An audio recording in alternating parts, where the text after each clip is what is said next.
Is something happening? Yeah, it just the visual popped up in the background. Okay, now I see my face and the lovely gentleman's faces behind them. Holy crap. We got video. Oh, can you hear me? Oh, man.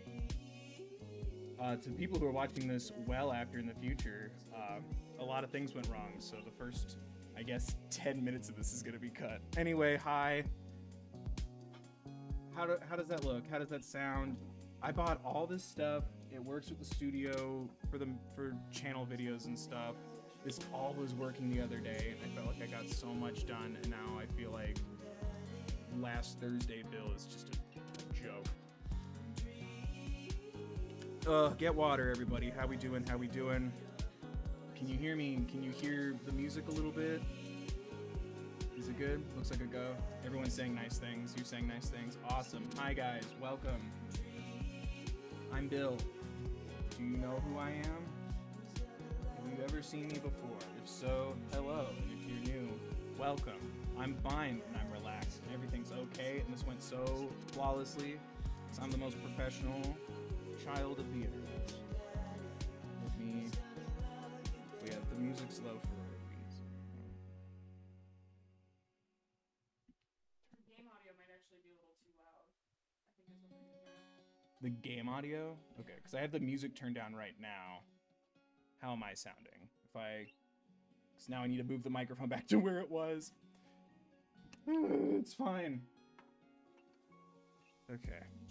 Me.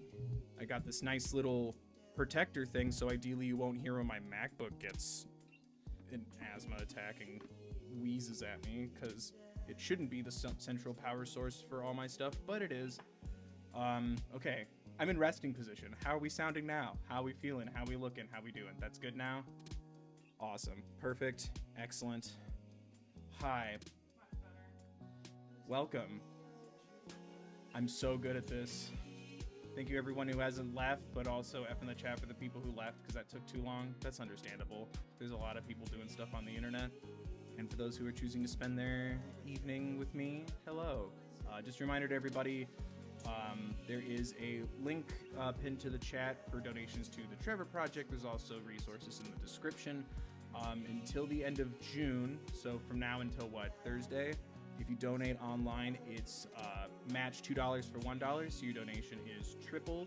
And if you can't contribute right now, my AdSense on this channel and 20% of my AdSense on my main channel, youtube.com/thethirdbill plug, will be donated to the Trevor Project. So if you can't give, know by just watching me and supporting me, you are also contributing to all that good stuff.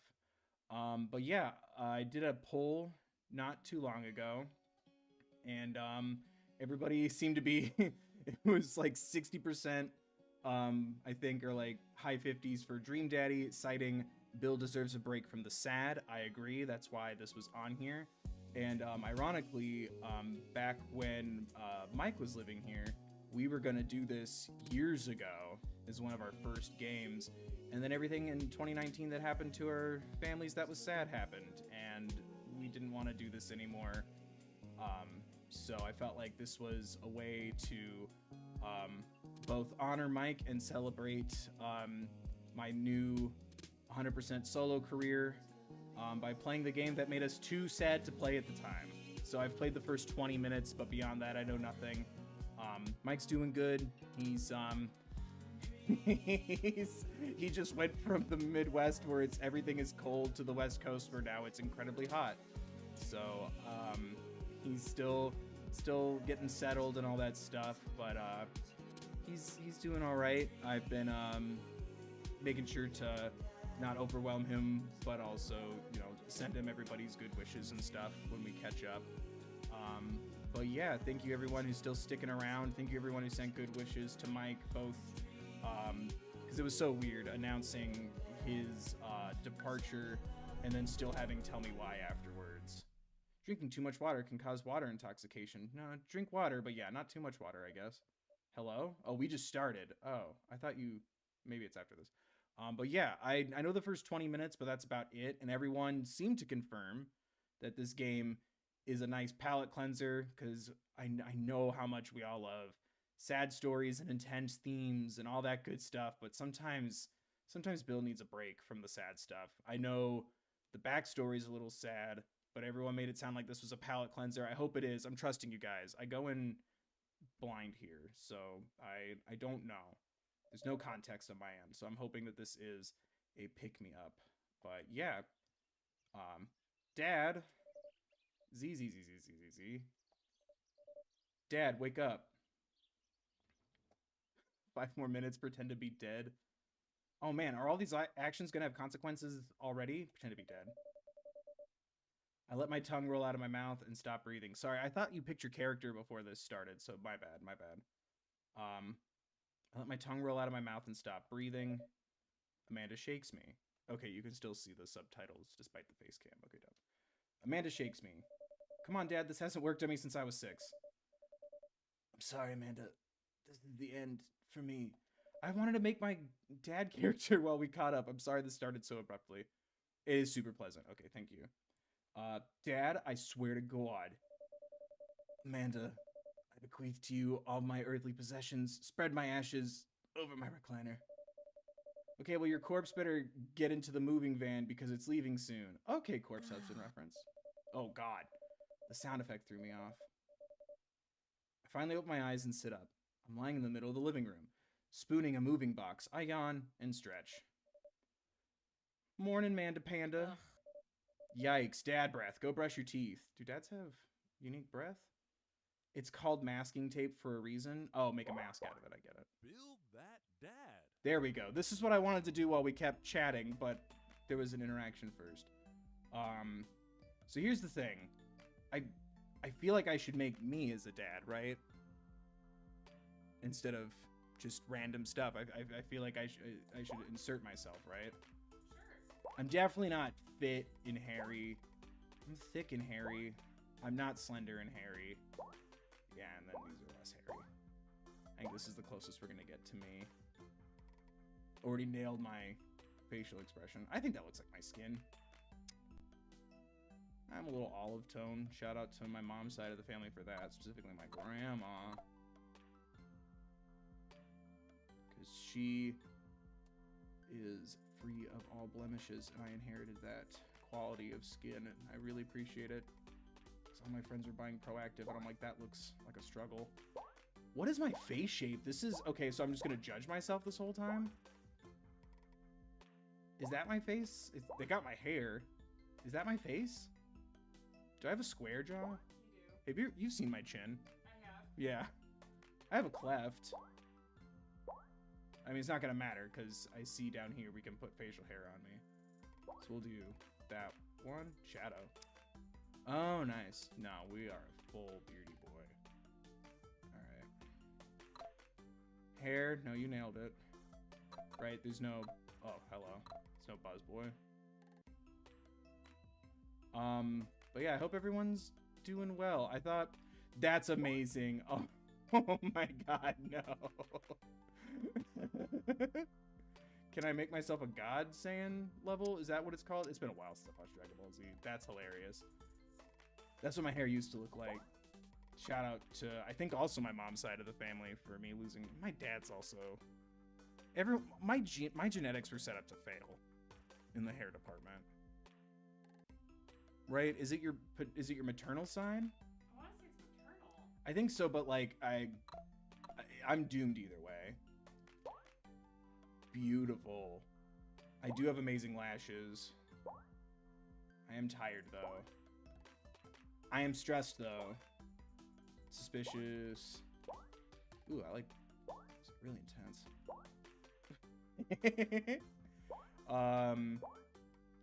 But yeah, I hope everyone's doing well.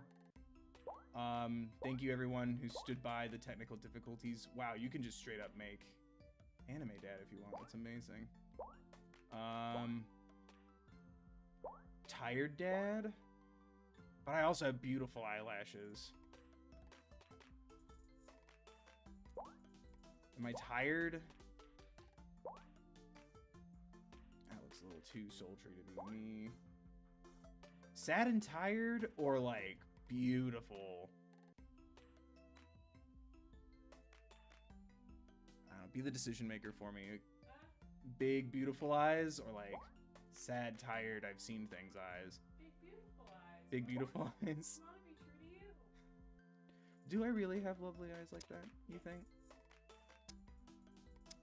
You can't really tell when I change the eye color, though. Yeah. My eyes are brown and green. Where's the gradient? I do have quite the schnoz, though. That looks close. It doesn't do that. No, it's not bulbous. Noses are beautiful. A nose is a nose is a nose. I'm just trying to make it look like me. That looks kind of like me. That looks...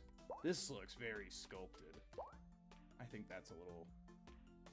Not... Mine's pretty narrow, but it's like... bulbousy at the bottom. I think that looks kind of right. And...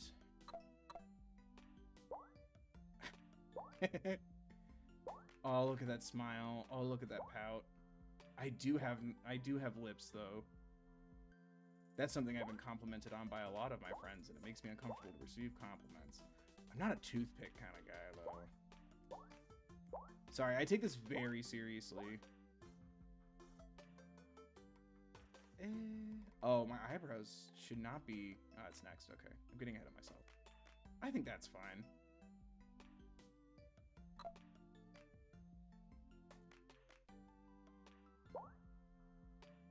How... Are my brows that big? I don't have a scar.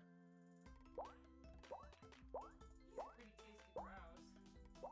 Oh, that's because I know how to separate them. Like my parents' air horn sounds. It's fine, they divorced a long time ago. Where's the biggest burly beard you got? Is it that dark? It's not that dark. Yeah, it still has brown. Yeah. Oh, so close and yet so far. Ah. There we go. That looks kind of... They're not... Are they that round? That doesn't look like me, does it? It's big enough. I am a douche. They're not... No. I'm taking this way too seriously. I think the bottom left one. Bottom left one? Yeah. Now I'm confused. That one? The leg. Yeah, that's it. Okay. And then... Do you have nose piercing? I'm too scared for that. I'm too scared for that. I'm too scared for that, too. Do you not have one for my nose? I guess there's a stud. I think that's the closest we're gonna get. I want to pierce my beard. Can you do that? It looks like he just has piercings in his beard. Oh, no. We'll go with that. Clothing. What do I wear? Where is the black graphic tee section? I don't know. Too fancy. That's pretty close. Oh, this dad took a trip. I'm allergic to cats. Still too fancy. Tourist shirt. Egg boobies.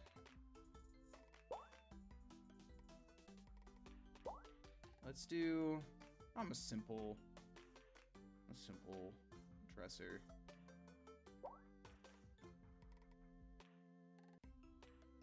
Yeah, simple. There we go.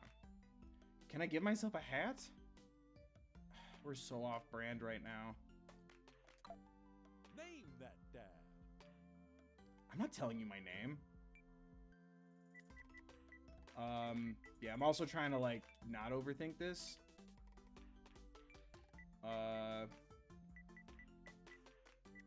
Dad. There we go. Be that dad. Oh, I like the hang on, daddy. That's funny. Get whatever job you want. Just make sure it includes health insurance. Easier said than done, dad. I think that looks... It's literally me. Yeah, thank you. I'm like, I think that looks kind of like me. Oh, yeah. Smash the like. Did you fall asleep packing? Oh, there I am. That does look like just a different placement and a much better attentive care to your scalp. I don't use close shave. I got most of it done, I think. Searching around the room, it looks like I did a pretty good job. Every box is sealed except for one. Wait, straggler. What's in it? Looking into the box, I see a bunch of old photos and little photo albums. Whoa, I haven't seen these in years. I pull out one of the dusty albums from the top of the pile and we begin looking through it. Oh, that's the coolest baby I've ever seen. The only way your father and I, your mother and I, father and I, isn't that the whole father and I? The only way your father and I get you to stop crying was to put the sunglasses on you. I mean, I was about to say, is there a both option, but then I realized that wouldn't make sense. Yeah. But whenever we tried to take them off, you start crying again. You spent the first 2 years of your life with sunglasses on. Nice. Halloween would maybe... Oh, dear. Oh, the... It's a dragon ballerina... Like, and there's a crown, yeah, so like a princess dragon. Oh my god, that dragon costume. You couldn't decide between being a princess or a dragon, so you went with both. Princess dragon, that's so dope. Why do I remember crying in that dragon costume? Because it's stressful being in charge of dragons. You saw yourself in the mirror and realized you were afraid of dragons. Seeing yourself inside the dragon's mouth was a realization of your greatest fear, I think. Right, yep, definitely repressed that memory. You and me both, kiddo. And this was you in your horse phase. Oh. I believe you named that plush Sir Horsington the Brave. Oh. We raised a horse, girl. I don't think that was his... Amanda lunges for the photo, but I quickly snatch it away and hold it above her head with my superior dad arms. Nice try, but this is important blackmail for later down the road. Go ahead and try me. I've seen pictures of you and your ska band. Yeah. Ouch, kid. The Communist Manifesto had a... I'm sorry, that's so stupid. The Communist Manifesto had a chance back in the day. I look off into the distance and reminisce about the rad horn section. Yeah, horns always help. Hey, it's Emma P. Ugh. No, Dad, that's Emma R. I didn't meet Emma P until high school.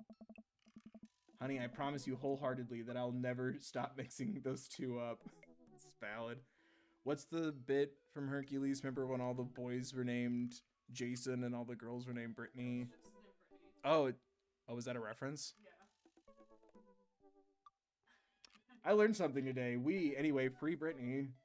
Is that really what that's a reference to? Yeah. You're not bitsing me right now? I swear to God. Because I don't joke about free Brittany. Do you remember when all the boys were named Justin and all the girls were named Brittany? Yeah, that's the quote. Wow. Maybe we should free her then. Jesus, sorry. Reading that really wrecked my brain this last week. And my heart. Oh, sorry. Hmm? Ari Reynolds said more like Ska Ragnarok. Ska Ragnarok. I do appreciate that. That is the name of my ska band. Once I learn what ska is. It's like horns, right? It's like the only thing I know about it. Yeah. Honey, I promise you hard. I'll never stop mixing those two up. Dad, Emma R's been my best friend since I was 7. Give it like a little bit of effort. Oh, right. Emma P was the one who tried to steal people's pets, fired a flaming tennis ball at the police station, pooped her pants during a sleepover. I don't, what? A flaming tennis ball at the police station? Does this stuff matter? Is there a good and bad ending? Will this action have consequences? Pooped her pants during a sleepover. Tried to steal people's pets. I think I'm overthinking this. Pooped her pants. Dad, that was me. Oh no. Oh. And I was having a sleepover with Emma R, who isn't Emma P. Is there gonna be a test later? She never told anyone though. True blue, that Emma R. Anyway, I gotta show this to MR later. Sorry, the period threw me off. She'll get a kick out of it. The first photography award you ever won. Yes. Oh. Yeah, and it got us a $20 gift card to McFridays. And the sound effects throw me off. And then you got food poisoning from the cheesy tostada blasts. I think you mean food poisoning, you know, with a Z. Oy vey. Still can't drive past McFridays without gagging. Still proud of you, though. Yeah. Amanda reaches deep down into the box and pulls out one last photo. Oh, dear. Neither of us say a word. We stare at the photo for a long moment. Yeah, this is why Mike and I decided to not do this one. It was just bad timing. I finally decide to break the silence. Wow, we're making big decisions. Born, adopted, I mean, it doesn't matter. I don't like being in control to this level. Adopt. It's kind of a funny story. The day we brought you home, we got into a car accident. It wasn't anything big, just a little fender bender in the parking lot. But of course I was freaking out, and the little old lady who crashed into us was freaking out. I didn't know what to do. But your father, oh man. He holds my hand, looks me directly in the eyes, the calmest I've ever seen him. He says, "It's okay.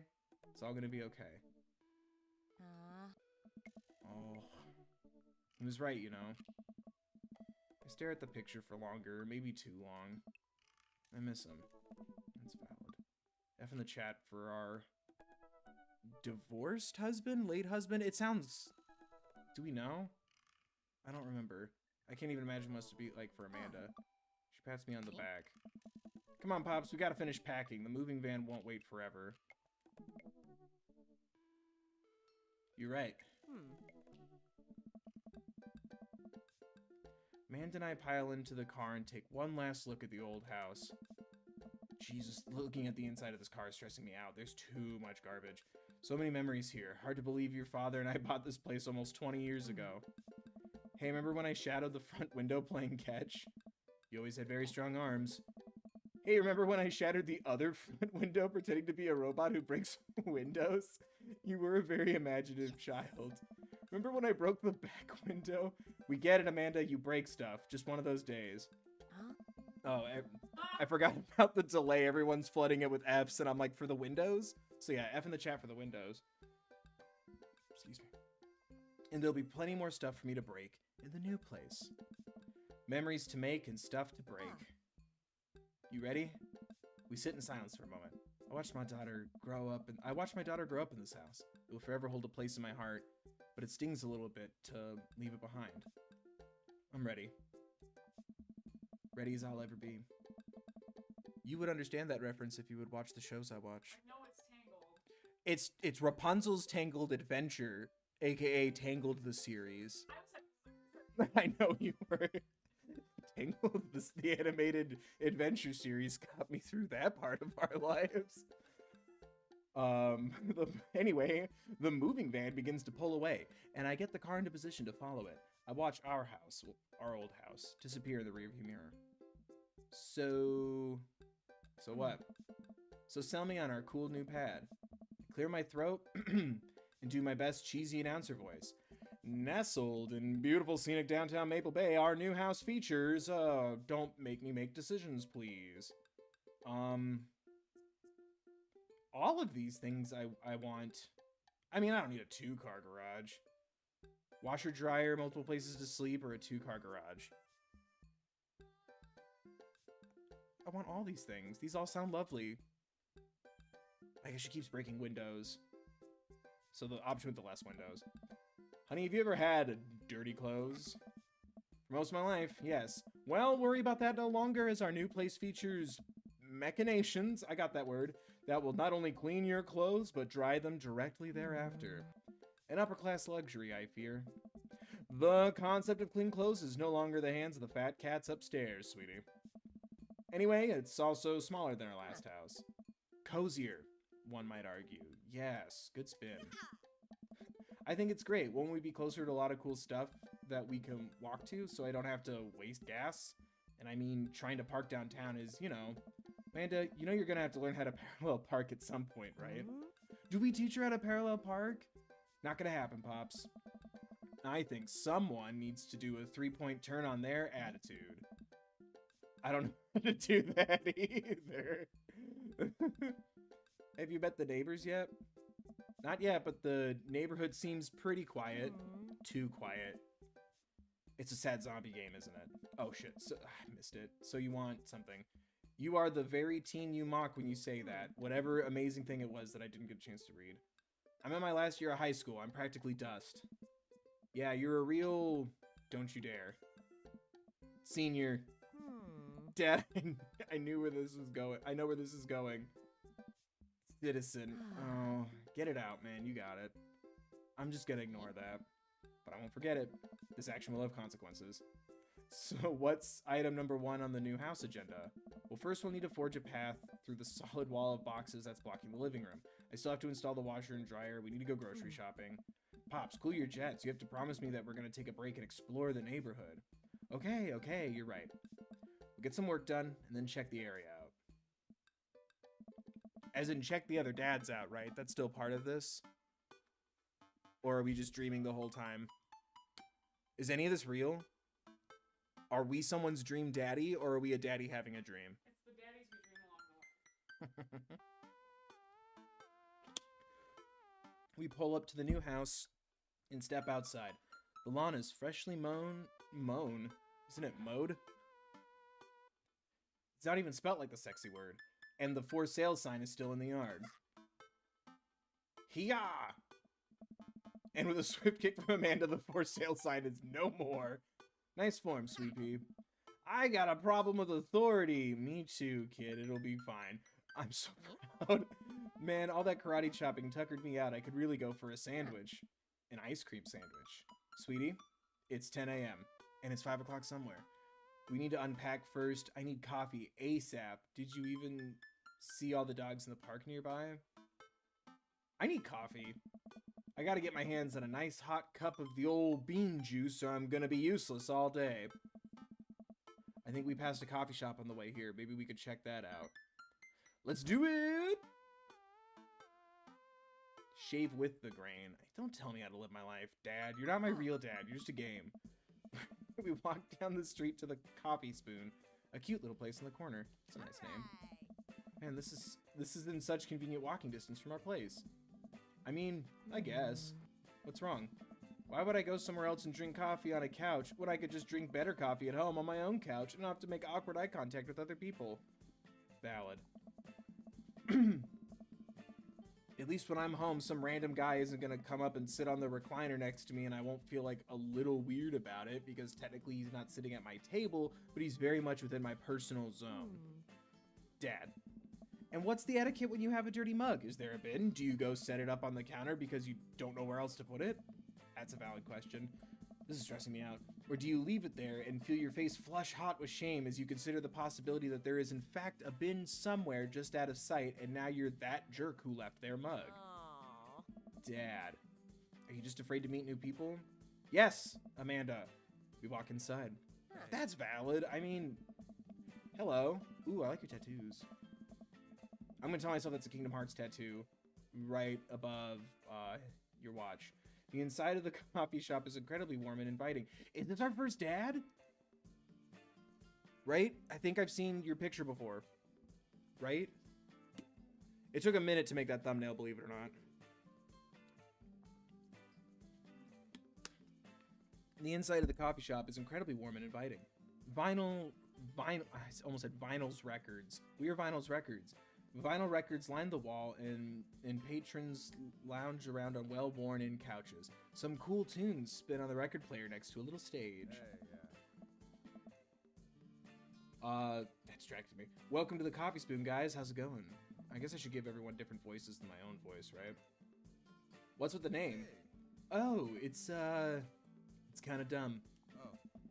It gets mentioned in this poem I like, and I thought it was a good idea at the time, and I suppose now it's still a good idea because, like, the business is still running?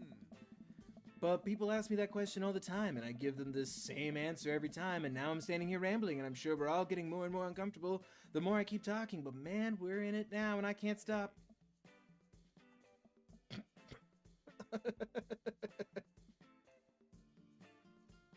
Hello? So, what'll it be? I scan the chalkboard menu and am immediately overwhelmed. I'll have a... I like the Ice Tegan and Sarah and Chai Ant word. Just black coffee, I guess, would be my honest answer. Yeah, this is my life. Ooh, we got some hearts. Okay. Kingdom Hearts. Kingdom Hearts is daddy's. Classic. I don't get it. Oh, it's a pun. Godspeed You, Black Emperor is a really amazing and influential progressive rock band, known for their sweeping soundscapes and... I dropped your voice already, I'm sorry. I'm doing the thing again. But, coming right up. And for you, I'll have a macchiato DeMarco, please. I'm sorry, I read ahead. Coming right up. Do you want that in small, medium, or biggie smalls? Medium. What is biggie smalls? What is biggie smalls? Big or small? I should change that, shouldn't I? Matt sits to make our drinks, and Amanda and I take a seat on one of the couches. That's hilarious. What's his deal? Let the man make his puns. They're cooler bands than you listen to anyway. Hey. Ska was cool once. Ska's coming back. Shout out to Ska 2 Network. They make good covers that I like. This couch is actually pretty comfy. Maybe not comfier than our couch, but it's alright. Good lumbar support. You sink right into it.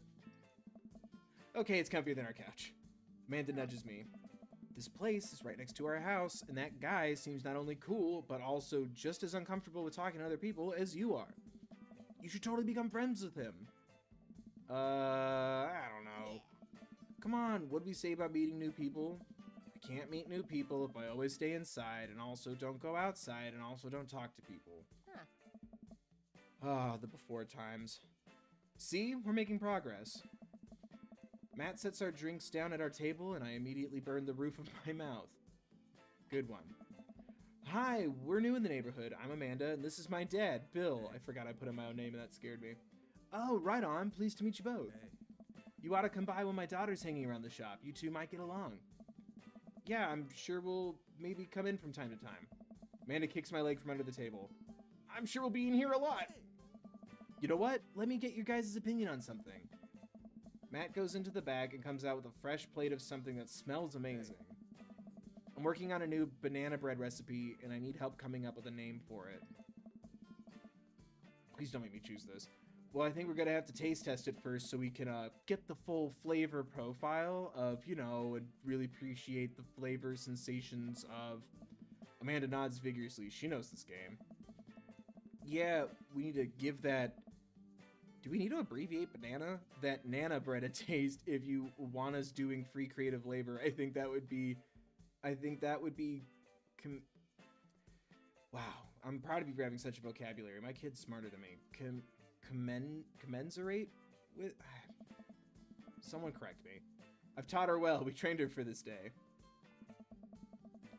I was just giving you guys free banana bread anyway. Right, yes, that. Matt serves us each a piece. Amanda and I happily chow down. This is amazing! Thanks! The secret ingredient is bananas. So, any ideas? I'm stumped. Well, I think I might only be able to give you dad band puns, but I'll give it a shot. Banana bread, Kennedy's, grateful, banana bread. Right said banana bread. Bread Kennedy's is pretty funny. Ooh, we got hearts. Okay. Good work, us. You know, like the punk band? I thought you said you only knew dad band puns. I'm a hard dad. What? That actually has a nice ring to it. Really? Oh. Yeah, banana bread Kennedy's, strong decisions. That's art, baby. Ellipses. I wanted to say baby because I thought it would sound cool, but once I said it, I realized that it just doesn't sound good coming out of my mouth, and maybe I should just leave saying baby to the professionals. Enjoy your coffee. Oh, you're awkward, and it's endearing. Thanks, baby. Hey. See, it sounds good when you say it. Oh. Hello? Whose picture is that? You look like you're gonna kill me. Hi. Across the way, a man catches my eye. He sits by himself, brooding over a cup of coffee. Our eyes meet, just for a moment. Okay, bye. That startled me. I hastily look away, hoping he didn't catch me staring. Who is that? We finish up our drinks and head out. Thanks for stopping in. Take care. Okay, now that we're full of caffeine, where to? I'm assuming don't go back to our house, right? Like, we're supposed to go explore, and I just remembered that we almost didn't go to the coffee shop. So we should, like, keep going outside? I feel like napping's a bad idea. Time to soak up all that vitamin D. Make our bones nice and strong. Yeah, our skeletons are gonna get so strong, they're gonna hop right out of our bodies and crush cars with their bony fingers. Amanda, I already have an irrational fear that my skeleton will one day escape this flesh sack and run amok. Please don't encourage it. Right, sorry. To the park. Spend less money than you make. Yeah, well, trying. I feel like this game is judging me with its dad advice. Dadvice? Like one word? Dadvice. Dadvice. That's my band name. Amanda and I begin a stroll through the neighborhood. I can't believe how beautiful it is outside. Kids are playing in the street, the flowers are in bloom, and the faint smell of a nearby barbecue drifts through the air. That does sound nice. This place is nice. Good one. Cartoon me. Too nice. I don't trust it. Good eye, honey. You could never be too careful. See that baby in that stroller over there? Government operative. We're on to you, baby. Yeah, it could be one of those boss babies you hear so much about. Ugh. We walk for a while and eventually end up at a small park. Toddlers chase each other through the playground, and dogs of all shapes and sizes romp through the grass. It's pretty crowded, but Amanda spots a nice empty bench. We start to make our way over to it when... Heads up! Ow. A frisbee hits me in the face. Oh, bigger owl than that. Woof. Oh, dog. A puppy! A corgi with a neat plaid handkerchief tied around its neck bounds up to me, wagging its tail. Hello. Arf, arf. He runs around in a circle and nudges my leg with his nose. Oh, God, this is the cutest dog. Pet dog. But where do I pet dog? Give him those head rubs. Do we need chin scratches in here? Dare we try the butt pats? Head rubs. That's how you say hello. Head rubs. He seems to love a good head rub. Yes, this action had the best consequences. I get to pet a dog. All smiles here. You definitely could have caught that. Oh man, I nailed it. That definitely sounds like your voice. A guy in a Hawaiian shirt jogs over to us and takes the frisbee from me. I do recognize your face from screwing up the visuals on the stream earlier. You know, frisbees are traditionally caught with your hands, not your face. Ooh. Well, you're traditionally not supposed to aim for people's heads. That sounds aggressive. It's a new technique. I'll catch it with my teeth next time. That sounds fun. I'll catch it with my teeth next time. You caught me off guard on this round. Not again. Not ever again. Huh. Oh, wow. That was... Were those flowers or emoji or eggplant emojis? I can't tell you yet. It moved too fast. I wasn't paying attention. I'm just messing with you. I'm Brian, by the way. I'm Bill, and this is my daughter, Amanda. It was eggplants. It was eggplants? Yep. Ooh, so that's... Is that super hearts, or is it like there's romance vibes and like... I think it means they're into gardening. Okay, got it. I thought that's what carrots meant. Carrots and peaches? Yes. Or carrots and carrots, or peaches and peaches? Vegetables in general? A whole cornucopia. What does the snowman mean? I don't know. Your face. I look over at Amanda only to find her sitting on the ground, rubbing the dog's tummy. Hi. Your dog's cool. Ah, old Maxwell sure loves the... Maxwell. Oh. My first dog was named Max. He was my puppy boy. Focus. Old Maxwell sure loves the attention. It's great to see another father and daughter out here on such a sunny day. Where's yours? Brian gestures over to a grassy knoll where JFK was. Is that the name of the text? No, it says grassy knoll, and that's all. Like when someone says grassy, like how often does someone say grassy knoll? I'm just saying that's all I think of. In this household? Grassy knoll in this household only means one thing. Where were you? Brian gestures over to a grassy knoll where a young girl sits on a checkered blanket. She's reading a book bigger than her head. She put it down and heads over to us. This is Daisy. She's reading the, oh my goodness, Brothers Karamazov. Okay, good for you. Her teacher tells me that she has the reading comprehension skills of a high schooler. Yeah, well, I have the reading comprehension skills of a sad adult. And how old is she? 10. She's a precious little youngster. Oh, are you like a one-up kind of dude? Whoa. My natural dad instincts kick in. Oh my god. I must brag about my child's accomplishments. Oh no, it's happening. Oh my god. Oh no. Go on, Daisy. Are we gonna make our kids fight? Is this a fist fight? Is this legal? That's my girl. Is this allowed? Amanda, get in there. Okay. Are we fighting? What's happening? Don't pin people against each other, especially kids. They shouldn't be competing. Nurture their own talents. Bill's HP, Brian's HP. Hello? Brag, daughter, item, flee. What? I love that it's a Pokemon game, but... Man, PETA's gonna go nuts. Amanda here just recently won a local photography award. Wow, congratulations. Brian loses 10 HP. Daisy actually just won a statewide poetry contest. You lose 15 HP. Oh no. Do I... win? Last week, unprompted, Amanda helped an old woman with her grocery bags. It's extra powerful. Brian loses 20 HP. Daisy just started a weekly chess club at her elementary school computer lab. That's too many things. This is a nice area, though. She's the president, too, of course. Dang, my high school doesn't even have a chess club or a computer lab. You lose 10 HP. Okay, that's elitist. Amanda's in all honors classes this semester. Brian loses 10 HP.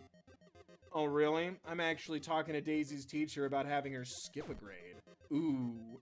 Even Amanda kind of bristles at that one. You lose 20 HP. Oh no, I'm losing. I mean, we're all losers here. Like, again, don't pin children's accomplishments against each other.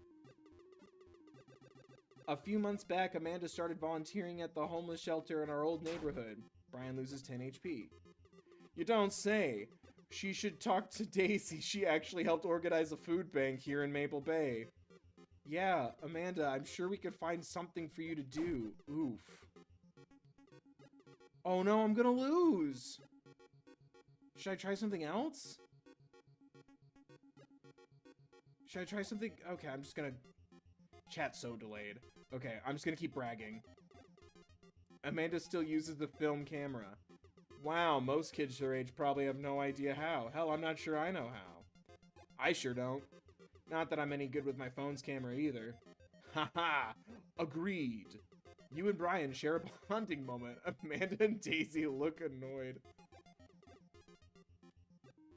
Item. Band-Aid? I don't need to heal her, do I?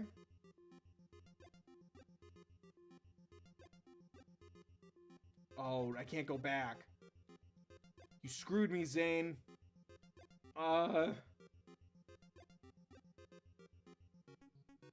Spelling bee photo? Fumbling through your phone's browser, you managed to pull up a photo of Amanda winning her 10th grade spelling bee. Brian, wow, congratulations, Amanda. Daisy's getting prepped for her annual spelling bee right now. No. We should not be pitting people against each other at such a young age or ever. Hopefully this will be her 3rd win in a row. Okay. What's up, thirds? Yikes, you lose 5 HP. I don't blame you, Zane. You made that decision with me. Daisy sold enough candy bars this year to get the top prize. A canoe? That's a lot of candy bars. We're taking it out next weekend? How is that even possible? Amanda could barely get one of those sticky hand things. It's extra powerful. You lose 20 HP. Dang, he's really got us beat. Boy, it's been such a treat getting to meet you two. Arg, did he have to add insult to injury by being such a gracious winner?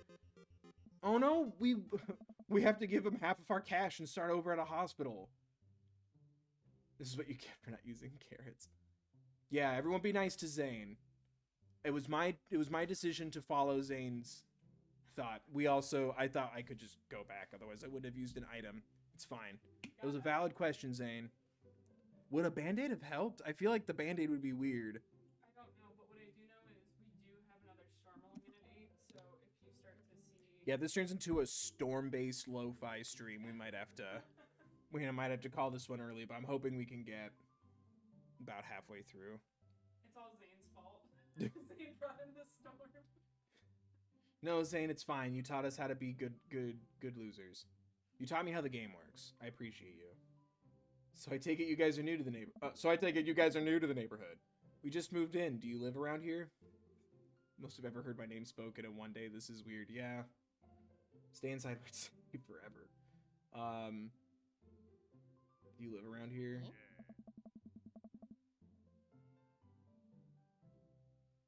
I'm sorry, it's really the chat being so far behind. People are like now giving me advice on how to do the Pokemon battle, and I'm like, I'm beyond that now. Or what is it? I'm way beyond TiVo now or something. I'm trying to remember the quote. All the items set you up to fail. Oh, that's a bummer. But you can't go back though. We live in a society. Yeah, we live in the cul-de-sac down next to the coffee shop. What a coincidence. That's where we live too. I appreciate what you're doing here, Amanda, but like, please don't tell people where we live when we just met them. And like, kid's a freaking prodigy. We don't know what their lives are like. Excuse me. Does he have a toothpick in his mouth or is that a tree? I can't tell. Sorry, I'm burping. Small world. Yeah, Daisy and I are in that little ranch-style house on the corner. I know that house. It's just like ours, but slightly bigger and better landscape. Does this guy have to outdo me at everything? What a lovely place. Well, I don't want to take up any more of your time. Really nice meeting you guys. You'll have to stop by at some point.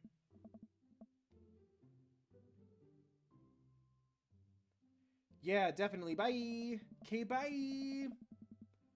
Brian and Daisy walk further into the park with Maxwell happily trotting along in tow. Oh, such a good little puppo. Do you get the feeling that he was trying to one-up us? Trying and succeeding. I can't believe the kid's only 10.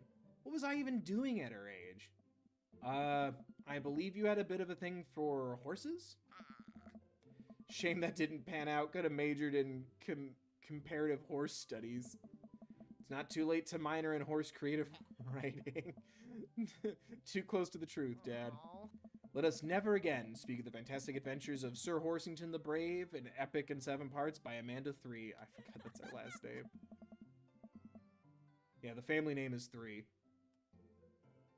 We laugh off the horse the horse epic, and walk around the park a bit more, enjoying the day.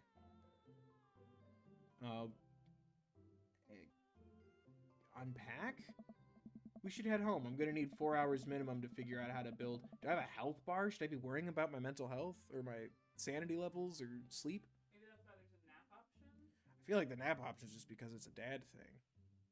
Or usually games like this will have the ability to like skip to the next day if you're replaying it. I don't know. I don't play a lot of dating sims, honestly. I think I played like 2, and one of them was not a dating sim. It was Doki Doki. Anyway, we should head home. I'm gonna need 4 hours minimum to figure out how to build my new bed, and I'd like to not have to sleep on the floor tonight. Valid.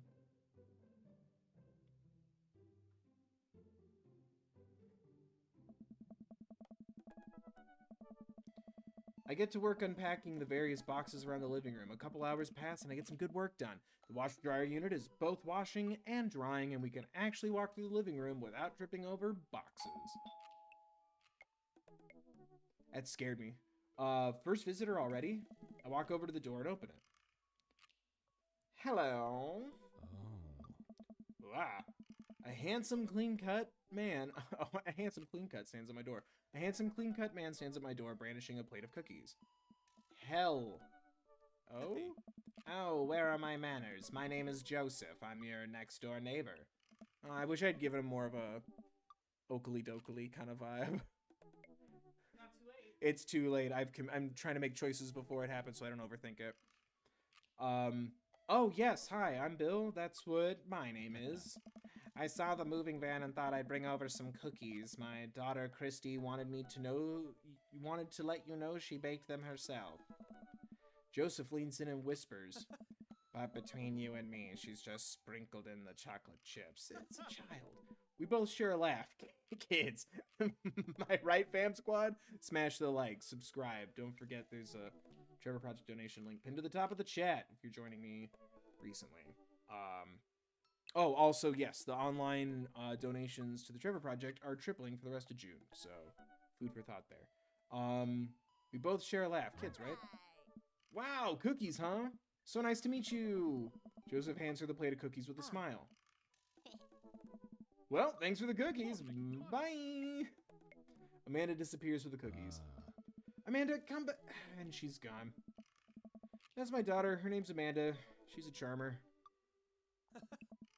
Daughters are tough. Sons are also tough. Oh. Children in general are just tough. I hear that. I mean, there'd have to be something wrong with you to try to raise more than 2. Yep. Called it. I have 4 kids. Like the Western animation studio. I believe they were in charge of the anime dubs. What have you done? Yeah, social faux pas. Oh, I meant... Don't worry, now I'm losing the nasal spot that I was in. Don't worry, you didn't mean to be rude.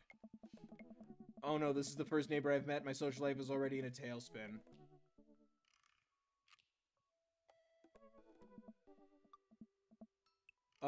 Yeah, okay. Oh. Is the missus around? Mr., actually, and, nope, not anymore. Oh, crap, F in the chat for our husband, he died. Oh. Ooh, Uh, no. I'm sorry for your loss. No, it's alright. Wow, this is uncomfortable. We stand there quietly for a moment, acutely aware of how awkward we both made things. I'm sorry, can you close the door real quick? I look at Joseph quizzically, but comply. After a second, I hear a knock on the door. Opening it, I see Joseph standing there with a huge smile. Hey, I'm your new neighbor, Joseph. I promise to not talk about your dead spouse this time. I'm throwing a barbecue for the cul-de-sac, and I'd love for you to come by and meet the rest of the neighbors in our community. What do you say, pal? That sounds great. My daughter and I would love to stop by. Also, 4 kids is a perfectly normal amount of children to have. Whew. We shake hands to seal the deal. Well, neighbor, I'll see you at 3 p.m. sharp on Saturday. Sure thing, neighbor. Joseph starts walking away, but stops to think for a second and turns around. Oh. Hey, in all seriousness, raising a kid on your own can't be easy. If you ever need to talk about it, stuff. I'm the youth minister at a church down the street. Oh, I don't know. I wouldn't really consider myself a youth. Yeah. You look pretty young to me, but suit your... That was a weird way to word that, but thank you, I guess. And with that, Joseph's gone. He seemed nice. Amanda walks back into the living room, crumbs on her face and cookie in hand. That was the smoothest recover I've ever seen. I should be taking notes. Yeah. See, you're already fitting in great. Where'd those cookies go? They're gone. I'm sorry. Yes. If it makes you feel... Hello? If it makes you feel any better... Why? The moving dots are throwing me off. If it makes you feel any better, they weren't very good. So you ate all of them anyway? I guess that makes it break time. Any ideas? I only have one option. Joseph wants his plate back. I think we get a ton of good neighbor points if we bring this back. We're gonna be the best neighbors in the whole cul-de-sac. We're gonna kick all the other neighbors' butts. With kindness.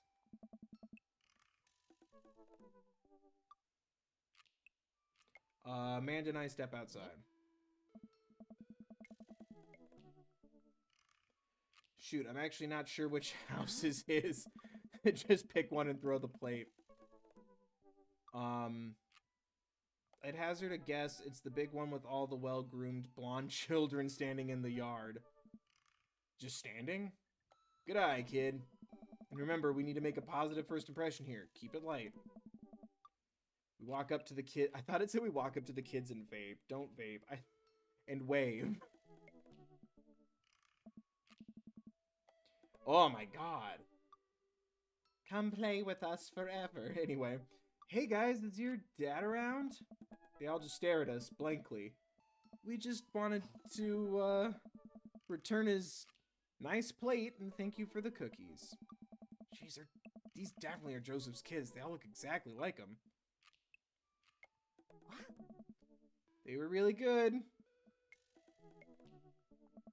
I mean, I heard they were good. I didn't get to eat any. I chuckle nervously. Well, okay, we're just gonna set this place down to the ground real gentle and then back away slowly, right, Dad? Right, that's what we're gonna do. The kids' eyes bore into us, Ragnarok, as we scurry away. I can feel their gaze on my back even as we approach our house. Huh. Get out. I need something to get my mind off those carbon copy kids. I need to rest my eyes. You've been awake for what, 3 hours? And that's 3 hours too many. Are we making assumptions that the kids are evil, or do we know if they're evil? No spoilers, please, but... It was really jarring. As we're walking home, I hear heavy footsteps come up behind us. Okay, someone new. Bill, bro! Oh, I kind of nailed it. I turn around and am greeted by a familiar face jogging up to us. Craig? Mm-hmm. Bro! Holy wow, I haven't seen Craig in forever. I already forgot what I did. I got so happy for myself. It's been too long, dude. Yeah, wow, you look great. Yeah, I cleaned up my act. I cleaned up his act. Are you kidding me? He's ripped. Amanda, this is my friend Craig. We went to college together. We were roommates for a while, too. Amanda, dude, you probably don't remember me, but you're so big now. I like that better. It's easier to remember. Hello and hello, cute baby. Oh, thank you. The last time I saw you, I think you were about her size. This is River. Say hi, River. He picks up her tiny wrist and waves it around. Oh, I just noticed the baby's wearing a beanie. I'm too busy reading. Are you babysitting? Nah, dude, River's my kid. Man, it has been a long time. Feels like 1 minute we're rolling up to exams with bad hangovers, the next we're both fathers. Where you been, man? I was working out in California, just relocated the business back to Maple Bay. No kidding, Amanda and I just moved to the side of town. How's Smashly doing? Oh, man. I mean, Ashley. Ashley is her name. She actually still goes by Smashly, and we got divorced last year. There's a lot of positive energy behind that. Oh, dude, I'm so sorry. It's old news. We take turns taking care of River and the twins. It's all copacetic. Twins? You have 3 kids? Ain't life something, bro? Right? Keg Stand Craig is a father of 3. Keg Stand Craig? Oh, yeah. Haha. It was my old college nickname. Because I could do keg stands, yeah. Because you could do a lot of keg stands. It's that thing where you do a handstand on a keg. Damn, this is feeling weird. On a keg, and then drink from the keg. Huh. Right. He was very good at it. Ah, bro, I hate to be that guy, but I'm in the middle of my daily jog, and I really gotta keep up my heart rate. Brought River along for, you know, resistance training. You jog daily? I jog yearly. On January 1st, when I promise myself I'm gonna jog daily for the rest of the year, but give up after 30 minutes and just walk home. So you walk and you jog once a year. Good for you. Well, it's never too late to get back into it, dude. You should join me sometime. That was a weird way to say sometime. I don't know. Come on, it'd be fun. We could grab breakfast afterwards, catch up. We could do a bro brunch like the good old days.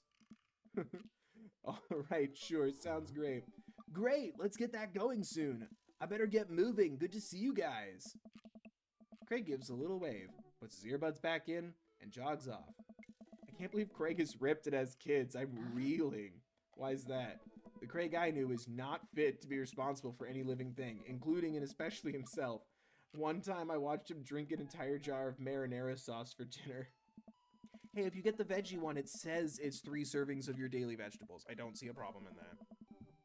Some of us have had to do that in between eating jars of trail mix.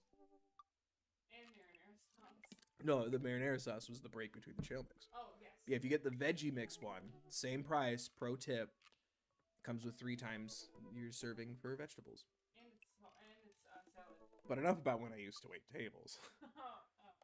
It's not a joke, though. Amanda, he opened up a new marinara sauce jar and then drank it like it was a thing that normal people do. It was unholy. And then I asked him what the hell he was doing, and he said, and I quote, "It's basically a smoothie, bro." I mean, technically, he's not wrong. He jogs. He was jogging. He's like a totally different person. Anyway, we better get home. I'll have plenty of time to reflect on how old I feel later. Meanwhile, thousands of miles away, Amanda and I flop down on the couch. Amanda has to shove some empty boxes out of the way before she can sit. Too bad we're going to be putting my stuff right back in these boxes in a few months. No, don't say that. Oh, Dad, it's going to be okay. I'll be fine. I know. It's just, I'm a little girl. It's going to be weird not having you around. I'll come visit, and I'll text you every day. I'll take lots of pictures. I mean, obviously, I'm a photography major. You promise? Of course. Are you going to be okay by your lonesome? Oh, come on. I'll be fine. We'll get a dog or something. A dog? Forget art school. I'll stay for the dog. Is that what it's going to take? Medium-sized dog, handkerchief around the neck. I get to name it. That's what it'll cost for me to give up on my dreams. I'm a woman of simple wants and needs. Damn it. Well, dog is a lot cheaper than college. Yeah, unfortunately. Amanda laughs. Suddenly, a pile of envelopes slide to the mail slot. Speaking of college, Amanda darts over to the envelopes and shuffles through them. She pulls one out and throws the rest back on the floor. Hello? This is from McGowan College of Art and Design. Open it! But I'm scared. It's just an envelope. Yeah, it's just like my entire future, not a big deal. She takes a deep breath and rips the letter open with her teeth. We have a letter opener, but okay. I hold my breath while Amanda's eyes dart back and forth, scanning the letter.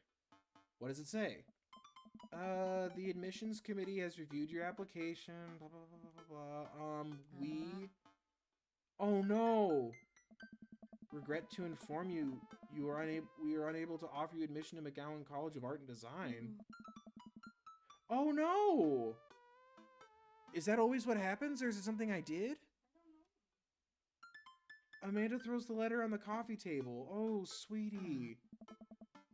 No, it's okay. I kind of saw it coming. I know I should have put that experimental stuff in my portfolio. I shouldn't have put experimental stuff in my portfolio. The admissions officer told me they just want to see portraits or whatever. I pull Amanda in for a big hug. Thank you, Dad. I'm glad we're a supportive dad. This makes me sad. You're an amazing photographer. I know how much work you put into your portfolio. Some other school is gonna want to snatch you up for sure. Yeah, I know. It's fine. Are you actually fine, or are you just saying that?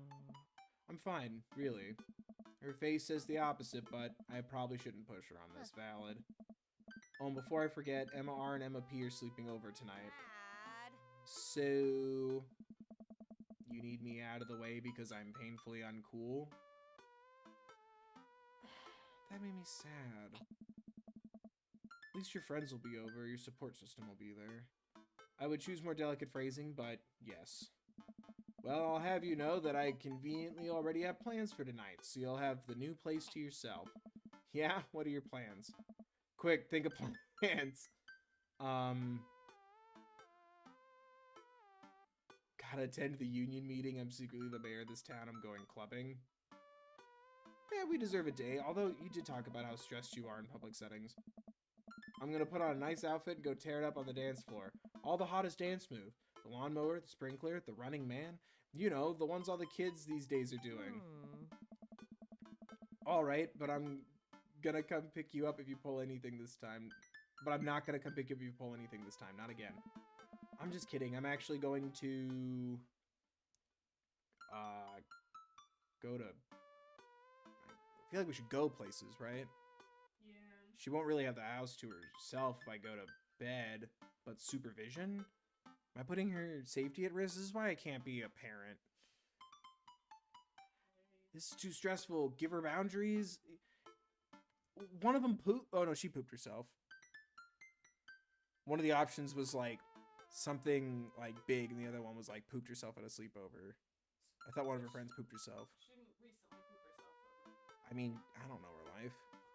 Well, I've been playing this game for an hour. Go out and watch the nondescript game. Nice. Which game? You know, the game. The one that's on tonight. The one with points on TV. Somewhere other than here. Okay, cool. While you do that, I'm gonna go do drugs and commit some light arson with the Emmas. No, be safe. I'm concerned you're hanging with the wrong crowd. Amanda shrugs. I would have expected you guys to be up to white-collar crime by this point. Maybe money laundering at the least. That's funny. I'm a street rat, Pops. You're kidding about doing drugs and crime, right? Yes, Dad. Just making sure. I give her a pat on the head. Have fun with your sports. Are you being sarcastic? No, making fun of sports is played out. Alright then. I do some light cleaning around the house and decide to clear out right before Amanda's friends arrive. Before I leave, Amanda stops me. Hey, don't forget that you have that meeting with my English teacher tomorrow. Oh, something tells me your English teacher's gonna be hot. Alright, Mr. Vega. Yep, totally remembered. I'll be there. Anyone who tells you that it... run through the finish line. Okay, thanks. Well, I guess I really didn't think this plan through. I'm not entirely sure where the closest bar is, and Amanda still hasn't shown me how to use the GPS on my phone, so I'm gonna pick a direction and walk in it. Let's go this way. Cool, okay, we're marching in the direction of the game. Any game, really. In the distance? Could it be? A bar! Jim and Kim's, huh? A big burned out neon sign hangs above tiny dive bar Jim and tiny. That's an odd sentence. Jim and Kim's, huh? All right, it'll do. Wow. Okay. Ashtrays, huh? The bar is small and dimly lit. The crack of pool balls sounds in the back as patrons laugh and joke. A string of multicolored Christmas lights hover above the bartender. I can't tell if he's Jim or Kim. I'll pull up a seat at the bar. What'll it be? 1 beer, please. Sure thing, boss. The bartender slides me an ice-cold beer. I take a sip and enjoy the refreshing taste. Say, are you Jim or Kim? I'm Neil. Oh. I awkwardly turn my attention to the game, which is playing on one of the TVs on the wall. As luck would have it, my team of preference is not only playing, but is currently in the lead, which is always a good thing. Can we get a W in chat for team? Good old sports ball. Oh, man.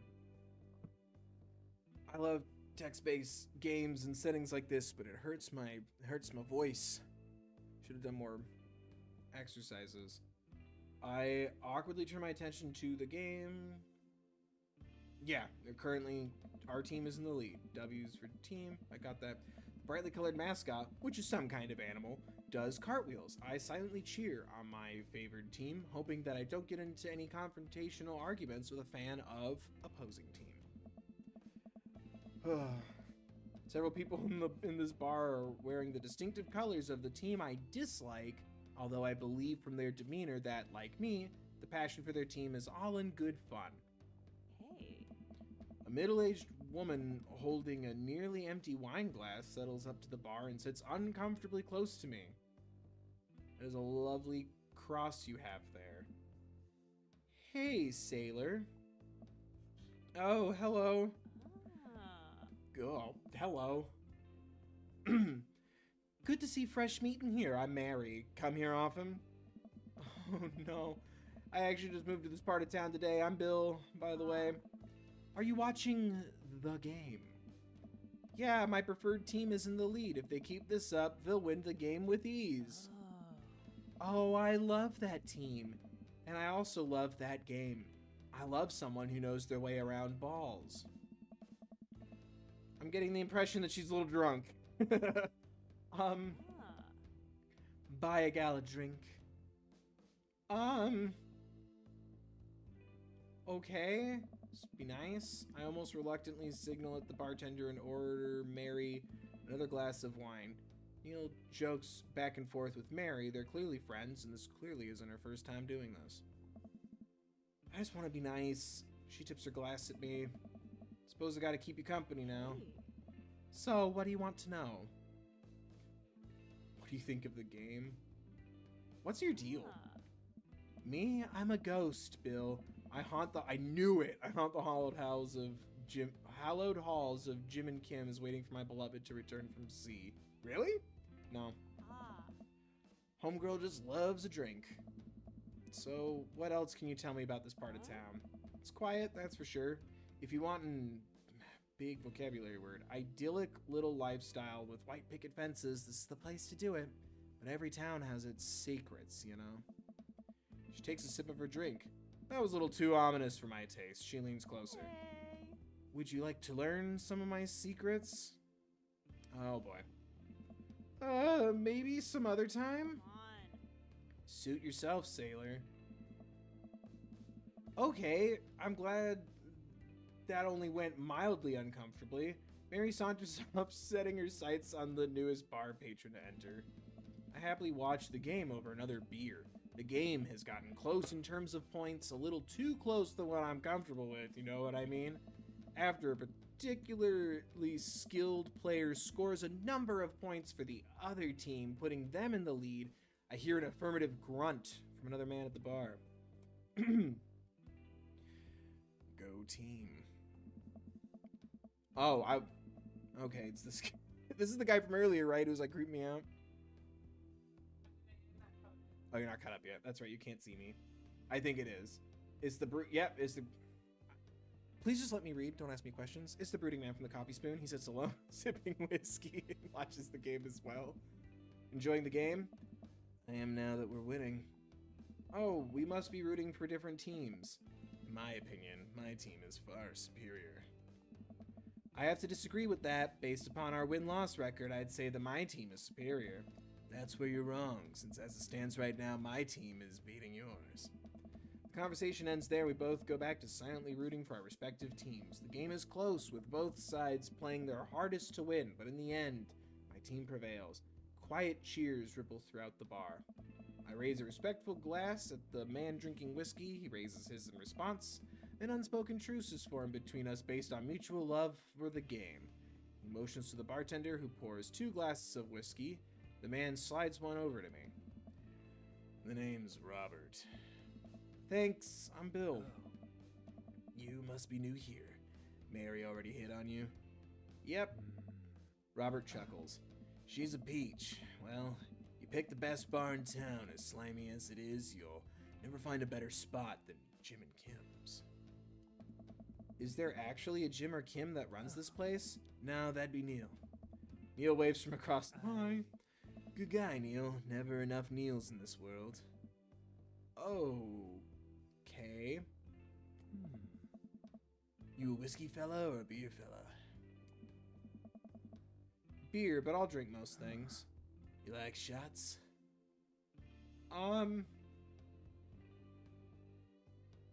Shots fired. I don't like them. I love shots. I like shots. I want to be nice. Like, I want to be polite, right? I like shots. Thank you. Robert nods to Neil, who serves up 2 shots of whiskey. He hands one to me. Here's to your health. We take the shots. The whiskey burns going down, but I try my hardest to look tough. Wait, I think this is what making friends is.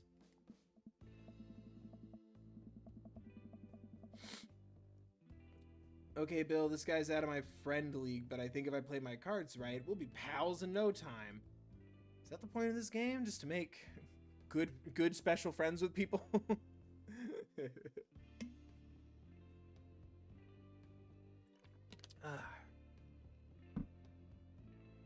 Whew. We doing good? Yeah. Cool. I already read that. Compliment his cool leather jacket. Compliment. Does he have a tattoo? Oh, on his hand.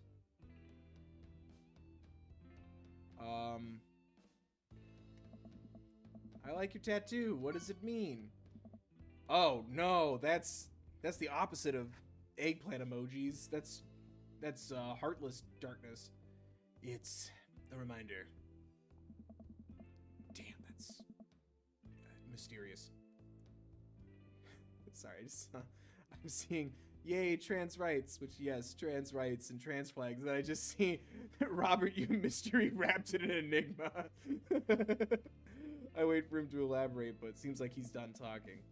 Man, this guy is mysterious and cool. Way cooler than I am, at least.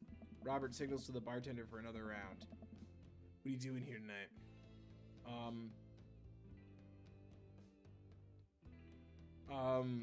My daughter kicked me out of the house, running from my problems. I have 99 of them, in fact.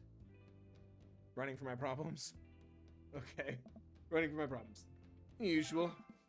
Oh, there we go. We got some hearts. He's the type of guy you want to let know, like, you want him to know that you're damaged. You know? Oh, okay. Okay. Oh, is it on? Are we... I guess, yeah, we've been flirting this whole time. It just happens at strange intervals. The world is your oyster. Yeah. I like your style. He gets up. Be right back. Gotta powder my nose.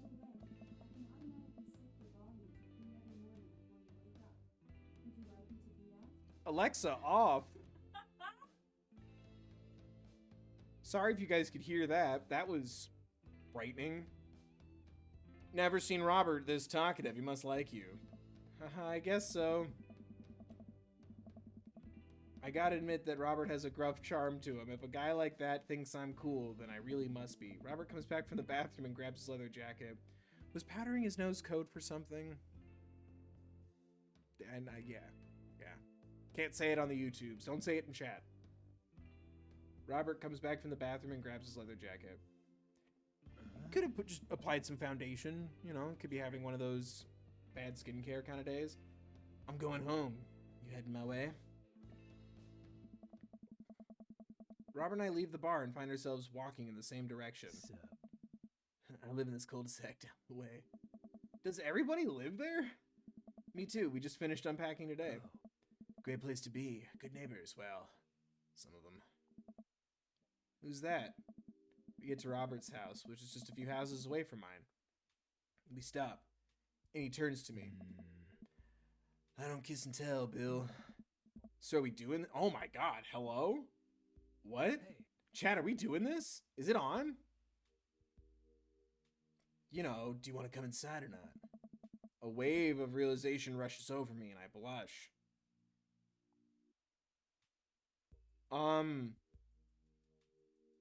Is it on? Are we doing this? This happened so fast. They're about to sit in the hot tub. Are we playing Pokemon? Like, what's happening here? The hot tub less than 5 feet apart. Wait, within 5 feet of each other in the same hot tub? That doesn't make them bros anymore. If they're not, if they're within 5 feet, you can't be two bros. Oh no. It's up to me. Go, go, go, go, go. Everyone's all over the place. Let your conscience be your guide. Do it. Yeah. See, now Victoria has to be nervous. Choices? Does this action have consequences? Now people are saying no. Oh, if you want the good ending, don't sleep with him.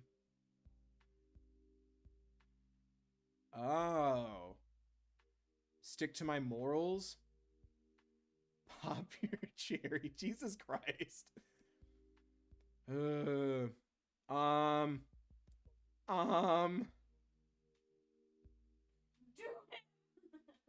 Well, everyone's saying, okay, so is it, do I get a bad ending or just I can't get his true ending? I don't think you can. Or get his best ending? Either I bang him now or I make love to him later. Is that what we're insinuating? But you go that. But go for a different. Oh, if I sleep with him now, date someone else? Yeah, I don't think you can further romance. Oh, okay. Do I only get to pick one dad at the end? I don't know. It's not called Dream Daddy. It can't be like a friggin' cotton candy. It's a Youngblood reference. Ari Reynolds said, "Be gay, do Robs." We stand chaos. You do you. Get with him tonight. That doesn't mean you can't have a good end with somebody else. Why are we like this? Good question, Macy.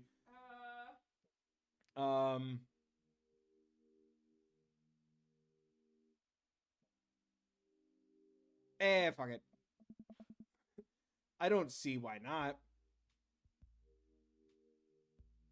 See, you say that, but like it was interesting because what threw me off was I thought the idea would be if I sleep with one of the neighbors early, then it closes me off to every other neighbor. Yes, you can pick one dad, but you can date them all except Robert if you smash. Well, I just decided to smash. So you're saying... So now you just can't marry him, that's all. Okay. I mean, if he's gonna not tell me what his tattoo means and get mad at me for asking, it's doomed from the start. Yeah, I'm inquisitive by nature. Yeah. If you don't want to answer questions about your tattoo, put it under the t-shirt line. The t-shirt line is bullshit. Anyway, I don't see why not. I like how we were talking about tattoos and chat's just slowly gearing up for what's about to happen. Am I allowed to show this on the internet? How graphic does this get? Or is it like, does it tastefully cut away? I'm assuming it's only T, I think. Is it? I don't even remember. Having the chat for Bill's Coochie. Who's to say we don't know which team I'm playing or which end I'm on? We don't know if I'm throwing. We don't know what's going on. That sounded smoother in my head. Let's do it. Thank you for defending me in chat. I saw that. Everyone's saying F. Yeah, I didn't want to say team because that wasn't what I was going for. I was going for we don't know what activity. Oh, it just fades to black. I follow him to his door. He fumbles with his keys for a second, unlocks the door, leading me inside. The moment the door closes behind us, he pushes me up against the wall and kisses me, grabbing my hips. How did it end up like this? Come on. Robert takes my hand and leads me up the stairs and into what I assume is his bedroom, but it's so dark and I can't see anything but Robert's intense expression. Is it his game room where you keep your Xbox? Stop. I regret referencing that whole project. He kisses me again and I can hear him that's not the word I thought it was. I can hear him shucking off his jacket. I clumsily take off mine too. His hands roam down my chest and suddenly he's tugging at my belt. I don't normally do this. Do you want to stop? Oh, wow. It gives me like a second chance at this. I mean, I feel like go for it now. Well, yeah. Everyone who told me not to is already upset with me, so I feel like I should just appease the people watching who were like, do it. Right? Just Emperor Palpatine and do it. Yeah. Oh no, yes isn't. Oh, I should probably get. No, yes isn't. Keep going. Fuck. Oh, because he said, "Do you want to stop?" Too many bits. I think I'm gonna head home. Nah, it's cool. I'm sorry, guys, but yes, consent is important. I'm sorry, everybody. I thought it was yes, keep going. That's a bad kid type ending. Oh, oh no. We love consent. We do love consent. I appreciate, even though I didn't mean to say no, I appreciate that he respected that no meant no. Let's W in the chat for unclear messages still meaning no. No means no, everybody. It's fine. I think that just makes my dad Sona speak to my character even more. How awkward we are at this. Rip. I wake up to a text from an unknown number. Oh god, I forgot your voice already. Rise and shine, early bird. Still want to work out? This is Craig, BT Dub. Holy crap, it's 6 a.m.? Who does 6 a.m. anymore? Without realizing it, I drift back to sleep. Whoops, must have winked back out. I checked my phone again. Hey, bud, still want to get your swole on? I'm ready to tear up the track. Hit me up. God, the last thing I want to do right now is work out.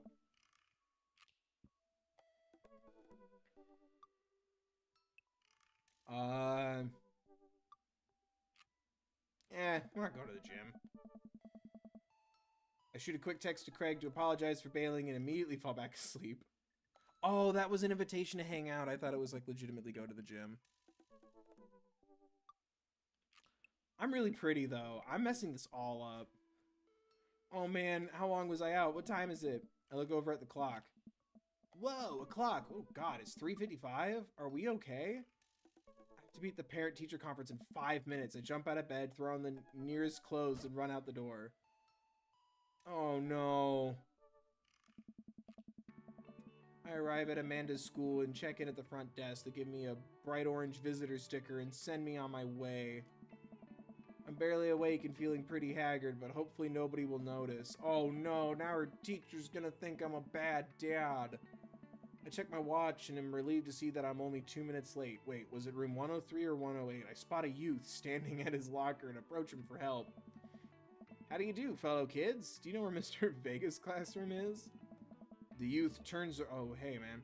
The youth turns around and looks me up and down with heavily lined eyes. Come on, kid. I'm late for a meeting. Mr. who? Mr. Vega. I don't know. Have you tried the exit? Okay, wise guy, you gonna help me or not? Sigh, fine. Up those stairs and to the left. Can't miss him. I head up to the stairs and walk around, unable to find Mr. Vega's class anywhere. After a couple minutes of searching, I head back downstairs. That punk youth set me on a wild goose chase. I get back to where that low-rent Gerard Way is standing, fully ready to give him a piece of my mind when suddenly a head pops out of the classroom next to his locker. Oh.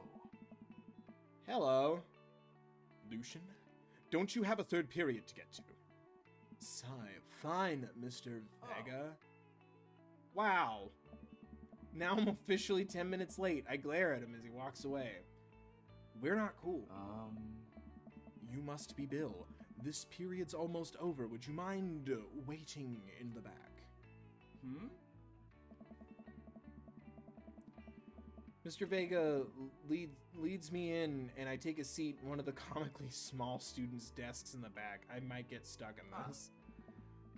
All right, where were we? Now, who can tell me about the unreliability of the narrator and J.D. Salinger's Catcher in the Rye? Yes, Colin. Colin stands up and does the thing where he blows into the crook of his elbow to make a fart noise. The whole class erupts in laughter. All right, everybody. Very funny, Colin. Please sit down. Now, Holden Caulfield is an unreliable narrator in the sense that the bell for the end of the period rings. All the students immediately get up, make a break for the door. Remember to do the reading and answer the response questions on page 194 in your textbook. Nobody's listening. Or not, I guess. Mr. Vega turns to me and sighs. Middle schoolers, right? Don't you teach high schoolers? I don't know. Both. You know, budget cuts. Right. Thanks so much for coming in. No problem, Mr. Vega. Oh. Please, call me Hugo. I don't normally do these impromptu parent-teacher meetings, but as I'm sure you know, Amanda's a very bright student, and I'm concerned about her recent behavior. Oh no, what'd she do? What's going on? Amanda has never been the most engaged student, but I know she cares. Recently, though, she's been falling behind. She's not completing that was British. She's not completing assignments and has been doing rather poorly on tests. I normally chalk this up to senioritis, but this is strange. I thought Amanda always shared everything with me, and it hadn't even crossed my mind that something might be wrong. I just wanted to ask, is everything okay at home? She does have a tendency to bottle things up, and we just moved. She also said she's fine. We just moved? Well, we just moved recently, but it was only to the other side of town, and Amanda was more excited about it than I was. See if you can talk to her about it. I know she values you a great deal and would appreciate your guidance if she keeps heading down this road. I don't know. I know how important art school is to her, and I would hate to see her miss out on scholarship money that she clearly deserves. I'll make sure to talk to... I'll make sure to talk to Amanda. Thanks for letting me know, Hugo. Hey. Anytime. On my way out, I stopped. Thinking for a moment, I turned to Hugo. Hey, Hugo? Oh. Yes. They ever catch that rye? That's stupid. Yes. Oh, some hearts. Okay. I mean, is it appropriate that he's my kid's teacher? It's not inappropriate if that's how we met, but gotta wait until she's, like, done with school, which isn't too long from now, right? Yeah. Because you don't want to make her feel bad about it. Or weird, you know? Yeah, if she was just starting high school, I'd be like, you're gonna be here for 4 years, ideally. But if, like, you have, like, 4 months left. We might be married by the time you graduate. Who knows? Or she already has enough credits. I don't know her life. R.A. Reynolds brings up a good point and said, I reckon Amanda is up for it, which also could be true if Amanda's supportive. Oh yeah, no, I'm clearly speaking for a fictional character whose opinion on this we haven't asked yet. But I was just wondering that because I'm like, like I think it would be weird while I'm the student, just trying to think of my perspective if I was the kid. Weird on my end if that was still my teacher, not weird if they met because they were my teacher. The Princess Diaries tells me that it's okay. You need to stop. Stop reading the journals of royalty, please. I leave the classroom and make my way out of the school. I'm still a little bit in shock that Amanda was able to hide this so well from me. She's always been such a force of positivity in my life, especially after we lost her father. Amanda must be done with classes for the day by now. I'm sure she would appreciate a ride home, and maybe I can talk to her about what's going on. Yeah. I pull up to the carpool and Amanda hops in the passenger seat. So, did you have fun gossiping about me? Mr. Vega and I actually just gossiped about our celebrity crushes. So you talked about Mario Batali the whole time? It was a very productive meeting. I'm pretty hungry. Can we grab some dinner? Sure thing. I feel bad about skipping the gym, so we'll go to the mall. Yeah, we earned this. We'll go to the mall. Does that sound good to you? Yeah, sure. Why the mall? Geez, can a dad take his daughter to the mall? Turn a chair around and talk to you? Just not as a parent, but like as a peer. What's going on? You doing all right? Will you buy me things? I will buy you a thing, singular. Sounds like a deal to me. We drive in silence for a short while. Amanda plays a game on her phone. I should say something. You know, sometimes when a kid gets older, they find that they have to keep things hidden from their parents. That's okay, because sometimes that's what kids do. And that's okay, but also it's good to have the parents' perspective, because, you know, maybe the parents have also dealt with similar situations. God, we're doing this so bad. And maybe they're a little cooler than you give them credit for. Anyway, what I'm trying to say is that it's good to share. Love you. Hey, have you been reading my tweets? You have a Twitter? What? Never mind. Speaking of, follow me on social medias, everybody. Look, sweetie, Mr. Vegas said you haven't been participating in class and that you're not turning things in. Oh, I'm fine, Pops. Senioritis and all that. I thought you liked Mr. Vegas' class. It's fine. He's fine. We pull up to a stoplight and I eye Amanda. She's still texting. Just... I want you to know that you can talk to me about anything. Dad. Uh-huh. I can tell that whatever it is, she doesn't want me knowing about it. That's frustrating. Valid. I heard Emma R. is going to that fancy art school in California. That's exciting. Yep. Are you bummed that you guys aren't going to the same school? Yep. Amanda keeps texting. She stifles a laugh. What's so funny? I don't think you get it. It's my favorite YouTuber. The Third Bill. Also his gaming channel. Bill Chill Gaming. Like and subscribe. Plug, plug, plug. Okay. Who you texting? Noah. Who's Noah? Oh, is it Dollar Store Gerard Way? What did he call him? Low budget Gerard Way? Yeah. Oh no. That kid was rude to me. Does he go to your school? Yep. Oh, thank God. Do you like Noah? What? The music stopped. No? Dad. Ugh. I can't believe you would... Dad. I mean, geez. Why would you... Ugh. Gross. Sorry. I'm just asking. Dad, he's just a friend. Guys and girls can be friends. He's my friend. Okay. Jeez. Have I already become a bad parent? I feel like I've been making like the worst decisions for you. I just want you to be happy. This is going well. Well, good talk. Love you, kiddo. Oh, I never realized how bad the reflection is in these glasses. It doesn't look that bad on camera. If I turn my neck all the way. What? You see me on my phone. I will say my Wi-Fi isn't connected to my like it's not. I can't load the video. It's loading fine on my phone, Yeah. but just It could be because we're streaming it on multiple sources. probably. Yeah. Well, good talk. Love you, kiddo.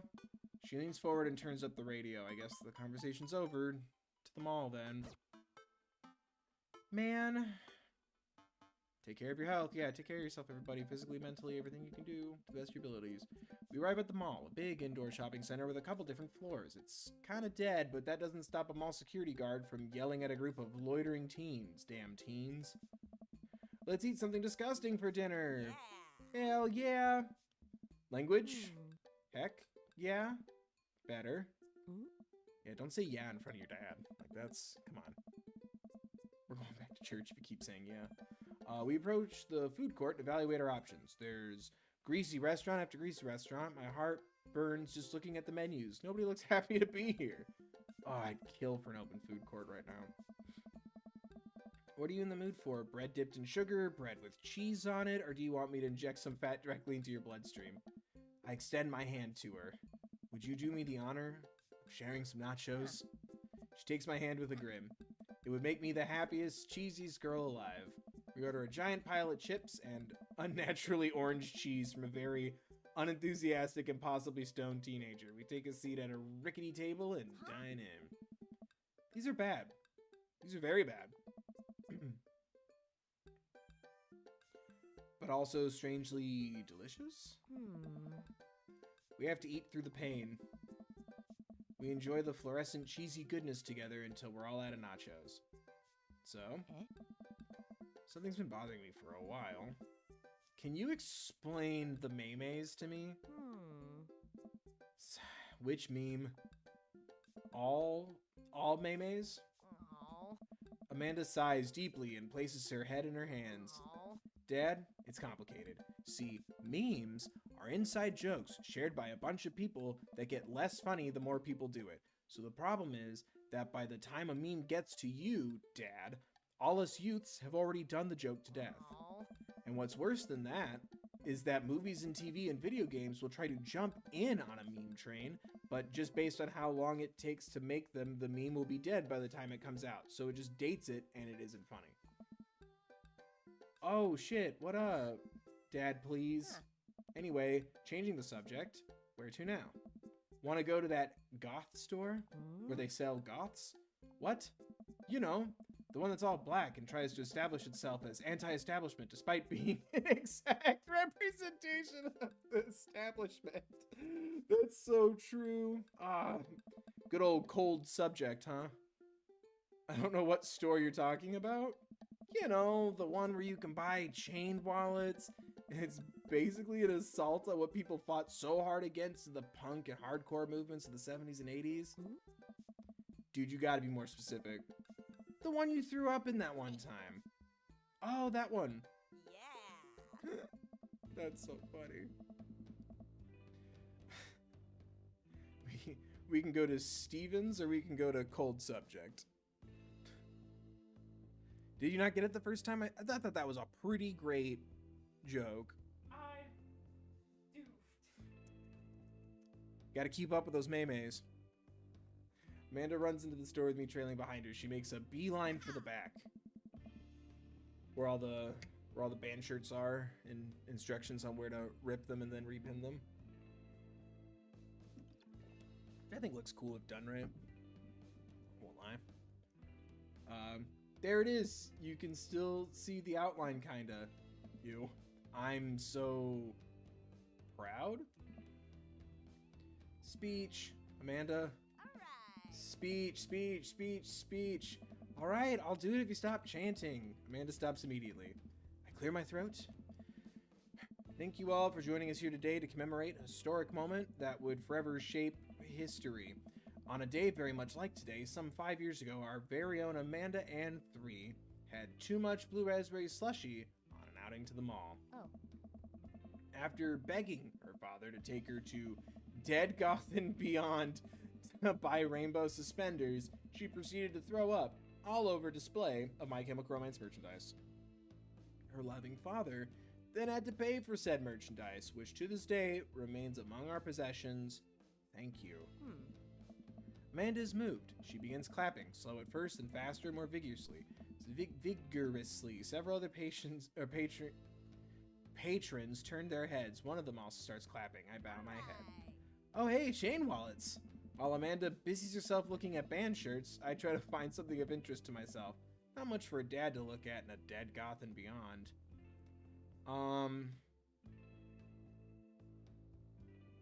Ironic mugs are pretty, Dad. I'm suddenly stricken by existential fear. If there's only one number one dad, then why are there so many mugs here that say that? This whole time I thought I was the only one. Who am I? If I'm not number one, where do I place in the global dad ranking charts? I have work to do. Look, this is very important to me.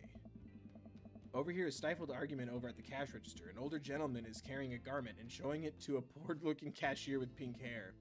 I can see that. What? I can see that. Don't know what to tell you, dude. I just work here. Oh my.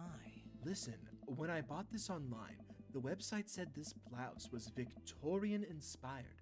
However, when I received it, it clearly held the trademark of Edwardian dressage. Do you want a coupon? I can give you a coupon. Will you leave if I give you a coupon? Is there a manager present? People have to know what they're buying. I am the manager? I see. Well, it would seem that I have outstayed my welcome. Good day, shopkeep. Your superiors will receive a strongly worded letter by the post. Whatever, dude. The man whirls around and storms out, his literal coattails trailing behind him. I can't tell if they're Victorian expired or Edwardian in nature. Amanda trops up to me with a t-shirt in her hand. Oh boy, here it comes. Hey, Dadtron 5000. Yes, I will buy it for you. Wow, that was easy. Thanks. At least it's only one thing this time. Amanda plops the shirt onto the counter and grins at the cashier. I love your hair. The cashier says nothing and rings Amanda up, radiating hatred. I hand her a 20. So what was that guy's deal? The cashier rolls her eyes so hard I'm worried she'll pull something. Is he a vampire? That's Damien. He's in here all the time. He's obsessed with Victorian fashion or whatever. She hands Amanda her bag, and it's clear the conversation is over.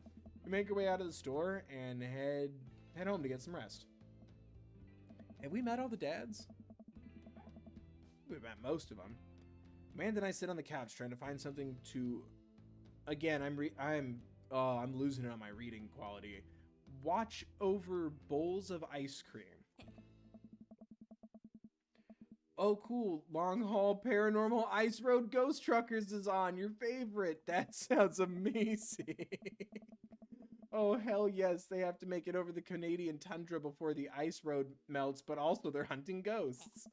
Also, the trucks are haunted.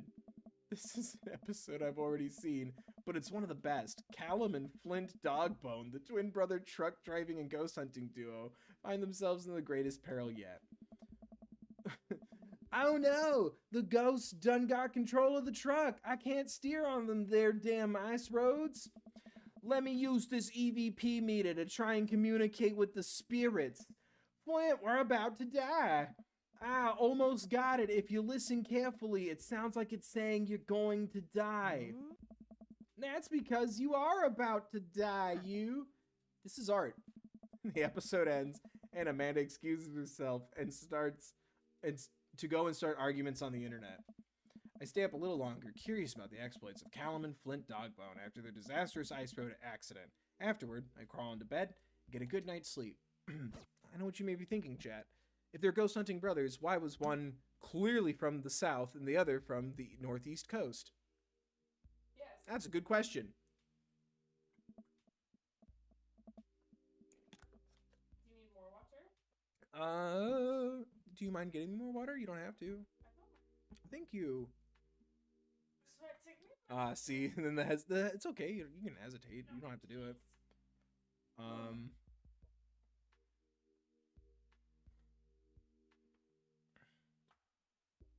Z.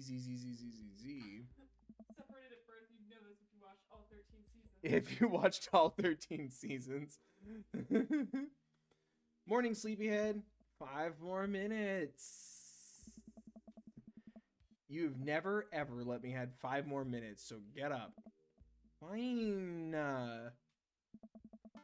Yeah, you slept in yesterday, man. We have cereal for breakfast. Spend the morning putting together furniture. Amanda's much better at interpreting the tiny manuals. I wonder if I hope that's not too loud. It's fine. Maybe it'll just sound like you're peeing in the background. Not peeing, it's water.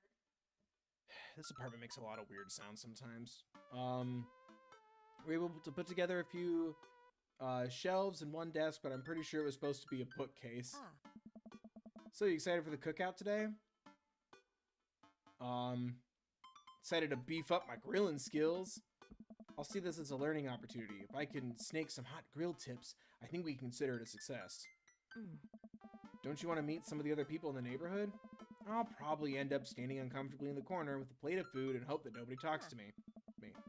Dad, you're a beautiful work in progress. We will get that butterfly to emerge from the cocoon. The social butterfly. Well, we better start getting ready. We definitely don't want to be late. What? No, you have to be fashionably late. Who shows up to a cookout on time? You know what? We're going early, just because you said that. I head out the door and Amanda reluctantly follows. We walk across the street to Joseph's house with a store-bought veggie plate. I'm a terrible cook, if it doesn't involve a grill. I guess we're not as early as we thought we were. Joseph's backyard is already packed with people and the smell of hot dogs wafts through the air. Small children run through a sprinkler and adults chat in small clusters. They've already formed groups and will soon fight against each other in the coming apocalypse. I set our veggie plate down on a table next to 2 other veggie plates. Hey, there's Joseph. I wave to get his attention. The moment he sees us, he jogs over, arms open wide. I already forgot your voice. I think I tried to give him like a Flanders nasal kind of vibe, right? Welcome. I'll do that. I'll go even harder on it. Thanks for that. Welcome. I'm so glad you 2 are here.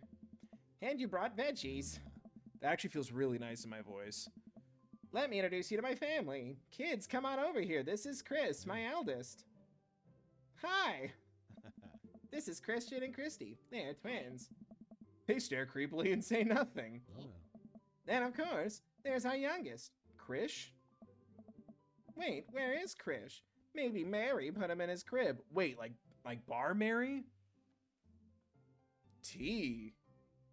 Or wine? That was rude. Just saying.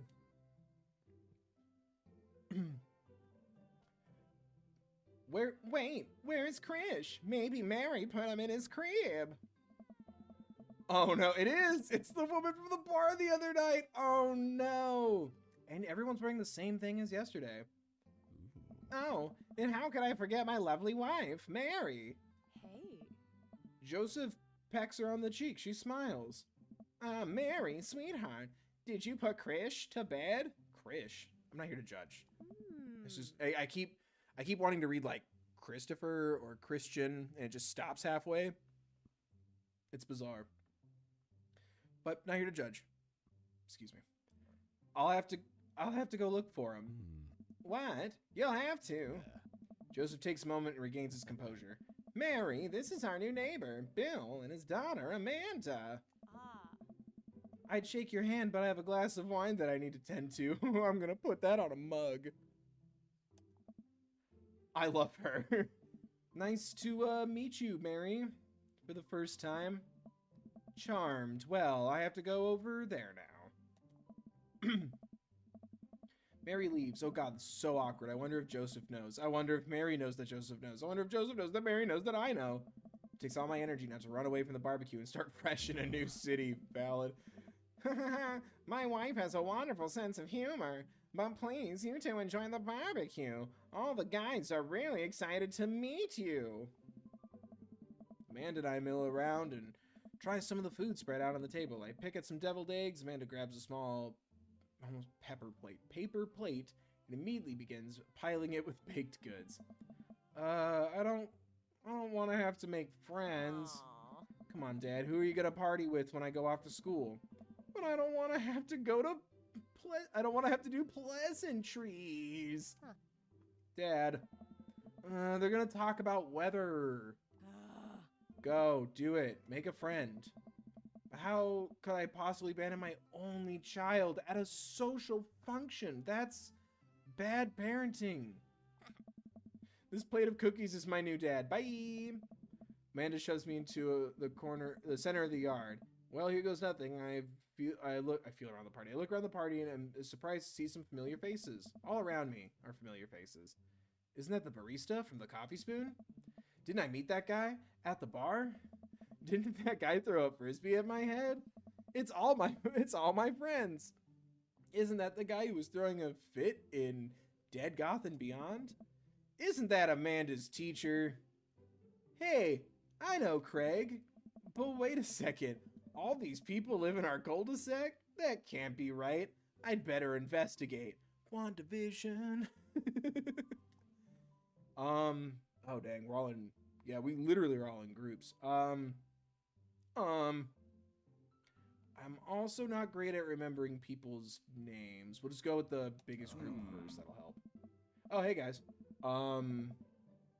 It looked like they were like summoned. Like I picked it. They all slid in. Hello.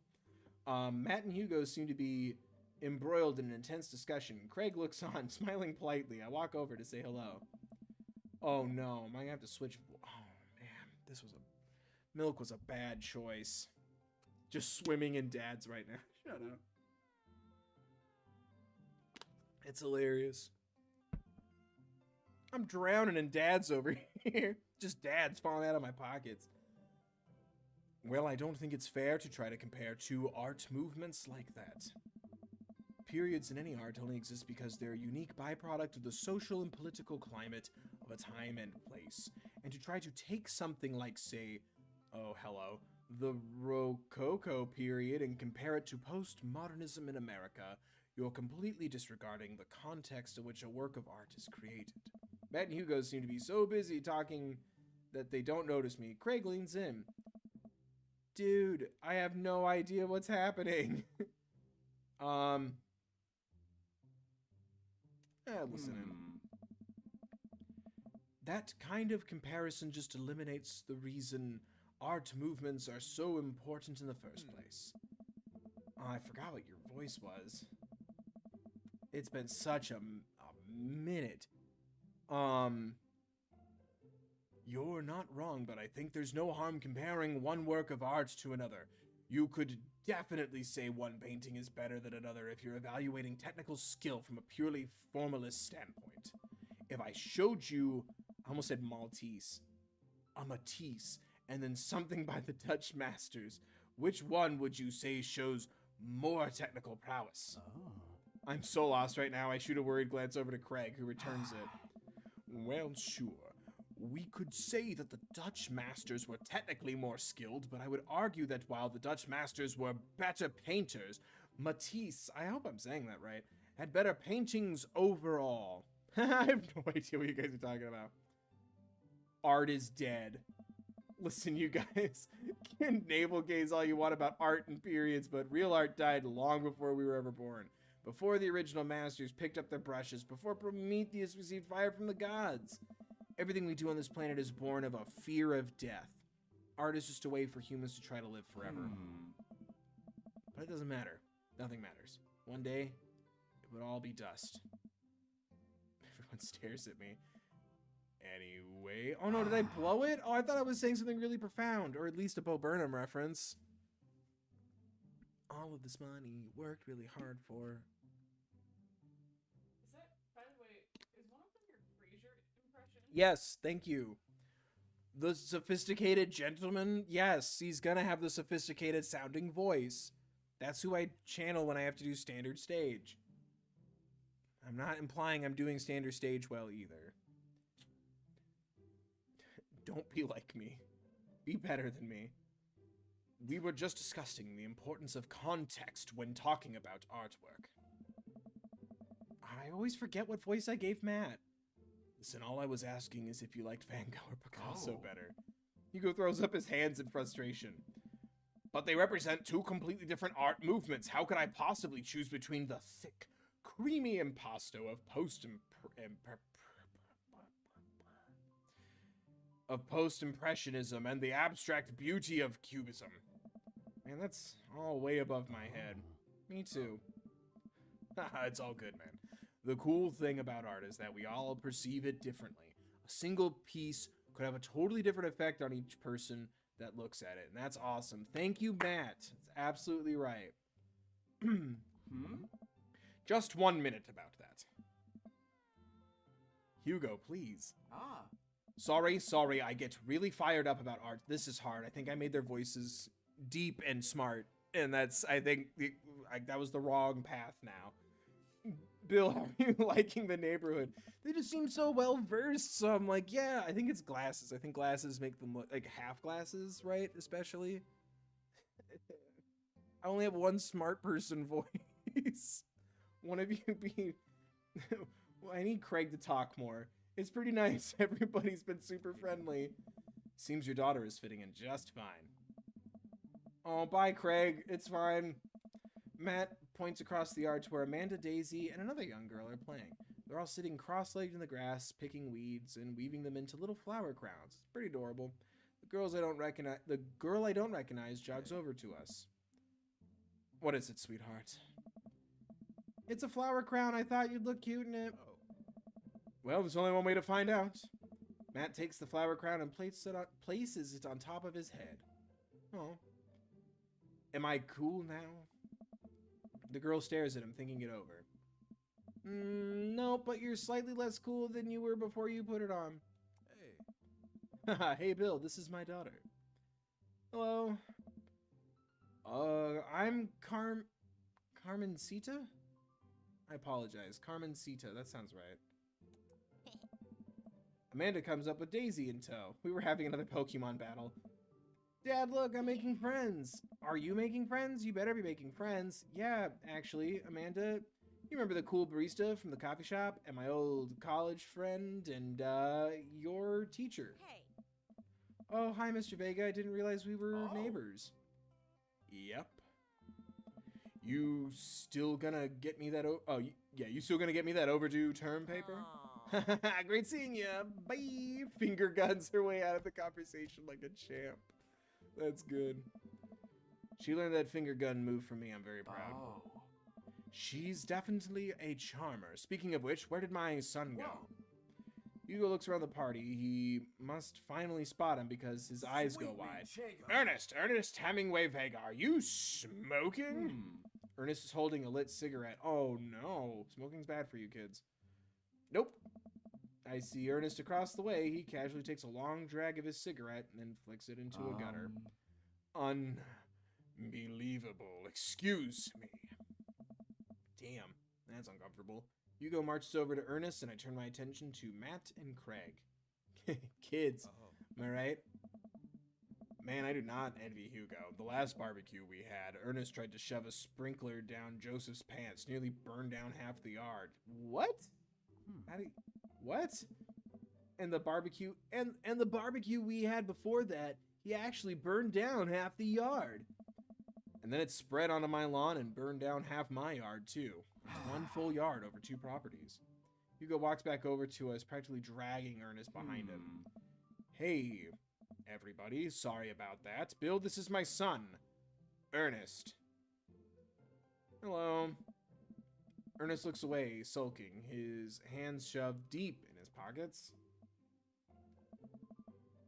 Hugo nudges him impatiently. Hey. Nice to meet you, Ernest. What grade are you in? Does it matter? Oh. Ernest. Okay. I'm in 8th grade. God, are you happy now? I'm sure you were just dying to know. Yeah, good for you. Can I go now? I'm tired of talking to old dudes who blame my generation for the failing economy. It's valid. Ouch. Ernest. Oh yeah, because I'm totally embarrassing you. Damn, kid. Ernest puts earbuds in and storms off to stand in the corner. Well, that was certainly something. He seems nice. Hugo puts his head in his hands and sighs. I'm so sorry. He's having a really rough time. As much as I want to be the cool dad, I have to be the authoritarian dad, and he clearly resents me for it. I mean, I think as a dad and a teacher, that's about as authoritarian as you can get. Honestly, are any of us cool dads? Is it even possible to be a cool dad? Well, I'm cool as a cucumber. See? That right there. You can't say that. My kids think I'm cool. But for how long, Craig? How long do we get to be the cool dads? I don't know. Oh, this is so hard to keep up with the names. I think we just have to accept the fact that as dads, we've become the machine we once raged against and accept our fate to unironically wear socks with sandals. Your kids may think you're cool now, but the moment they hit puberty, you're doomed. Amanda's 18 and she still thinks I'm cool. I yell across the yard to my daughter, Amanda, I'm cool, right? Amanda just laughs. She keeps laughing. I see your point. Oh. As much as we all want it, I don't think... crap. As much as we all want it, I don't think it's as important to be a cool dad as it is to be a good dad. We can't all be best friends with our kids. It just doesn't work. I mean, look at me and Ernest and the importance of being him. Oh. Our job as parents is to make sure our kids turn out okay. Yeah, you're right. It'd be nice to have it both ways. Hearing those guys talk about this makes me think of my relationship with Amanda. We get along so well, but there might come a time where it won't be like that. Is college when that happens? Don't let us eat up your time, Bill. Go meet some of the other people around the neighborhood. That was a weird way to word that, but I'm sticking by it. Holy crap, how long is this barbecue? Dr. Robert and Brian. What's up? I glance across the yard and notice Robert and Brian chatting over drinks. Man, I don't think I want to deal with being one-upped by Brian or whatever happened with Robert last night. Oh no, they got me staring. Oh no, Brian's waving me over. Ah, shoot. I flash a smile. I walk over to them. Hey, guys. Bill, how the heck are ya? Settling into the neighborhood all right? Oh, you betcha. Got the living room in order at least. That's great to hear. I've been doing some living room work as well. Finally got the 50-inch in there. The game looks great in high def. Oh, boy. Bill, have you met Robert yet? Yeah, we've met. Robert regards me over his whiskey. Good seeing you again. We were just talking about my most recent camping trip. Spent a night out in the woods with Daisy and Maxwell. She's definitely an outdoorsy one. Even caught her first fish. It's good to see you taking your daughter out like that. I bet she loved it. This dude has like a dark, mysterious past. And it's great that she loves the outdoors. Mine loves being inside. She brought the old book. Brian raises his eyebrows at me. Don't judge me, Brian. Being inside, making art. She won a local competition for the art. Yep. Did I put it on too strongly? Robert stares at me blankly for a second. Anyway. Really? I haven't gone camping in years. Not since the last time. Same here. Well, things change once you have kids. Wait, what happened last time? Robert takes a long sip of whiskey. Well, old Johnny Boy and me were out in the back country. Johnny Boy's a strong kid. Met him in my army days. Comes from Kansas. They build him tougher out there. Anyway, things go south pretty quick. Johnny Boy breaks his ankle, and when the rope bridge snaps, we can see the bone popping out through the skin. Johnny Boy's screaming now, crying for his mama, losing blood. We're 2 days out from the next living soul, and here I am with my dear friend, bleeding out in front of me. I'm able to dress the wound, but now we got a fireman carry a 6-foot, 180-pound man over some of the toughest terrain I've ever been in. Won't lie to you. There were moments during those 2 days where I thought about leaving old Johnny Boy. But you build a bond with your brothers in arms, and that bond never breaks. I got that boy back to civilization, but I lost some of me out there. Jesus. I guess that's camping for you. Brian and I stare in disbelief. Robert takes another long sip of whiskey. I'm just kidding. My friend John and I went inner tubing down a river, and he lost a flip-flop. I miss that kid. Brian and I laugh nervously. Or am I kidding? Brian and I tense up again. I'm kidding. Whew. Amanda and Daisy barrel up to us laughing. Daisy's holding a paper plate in front of her like a steering wheel. We gotta get off this haunted truck. Oh no, the ghost locked the doors. Quick, hit the emergency escape button. But trucks don't have emergency escape buttons. Oh, then hit the brake, I guess, and we'll get out of the truck. The imaginary truck. Anyway, we're safe from the ghosts, but how will we ever survive this Arctic tundra? Daisy, you might have to eat me. Are you prepared to do that? I'm prepared to do anything to survive. It's cold-blooded. I like that. Although I'm not sure I have the materials required to properly cook you. You know, that reminds me of the last time I went skiing. Robert, wait a second. Are you guys playing Long Haul Ice Road Paranormal Ghost Truckers? Yeah. Man, and I love that show. It's the best, especially that episode where Callum hides Flint's keys and Flint retaliates by breaking an ancient cursed urn and sending the spirit after him. Yeah, it's such quality reality television. I don't watch a whole lot of television, but I do enjoy the show that and war documentaries. All right, Daisy and I found a couple of bugs. They're gonna make a great meal. Lots of protein, gonna keep us from starving out here in this harsh, icy wasteland. But there's a whole table of food right over Daisy, it's a game. We're playing pretend. It's what kids do. Live little. Amanda gives Daisy a handful of gummy worms from the snack table. They eat them with mock disgust. Let's go find kindling for a fire. Okay. But not an actual fire. Because we're playing pretend? Now you're getting it. Oh, that's sweet. Daisy and Amanda run off. What a cute couple of kids. Man, I've never seen her get along with anyone so quickly. I guess Amanda just sort of has a way with kids. That's kind of amazing. Daisy doesn't really get along with kids her age. It's nice that he's not trying to one-up me this time. Maybe we can have a regular friendship after all. You know, a really good super friendship. A bestie, 5 feet minimum hot tub friendship. You okay? Whew. Really? She just kind of keeps to herself. Her teachers say she spends her recess in the library. I think the other kids are intimidated by her intelligence. There it is. I wouldn't worry about it too much. Amanda was shy at Daisy's age, too. She used to have a habit of crawling at her desk and crying every time we took her to a restaurant. She bit people. Oh, kids, am I right? Gotta love them. You're required by law. I wish that were true. I hear that. Well, since they're getting along so well, maybe we should try to put together a little play date for them. They do seem to get along really well, but the thought of continually hearing about all of Brian's accomplishments is rough. Yeah, that'd be nice.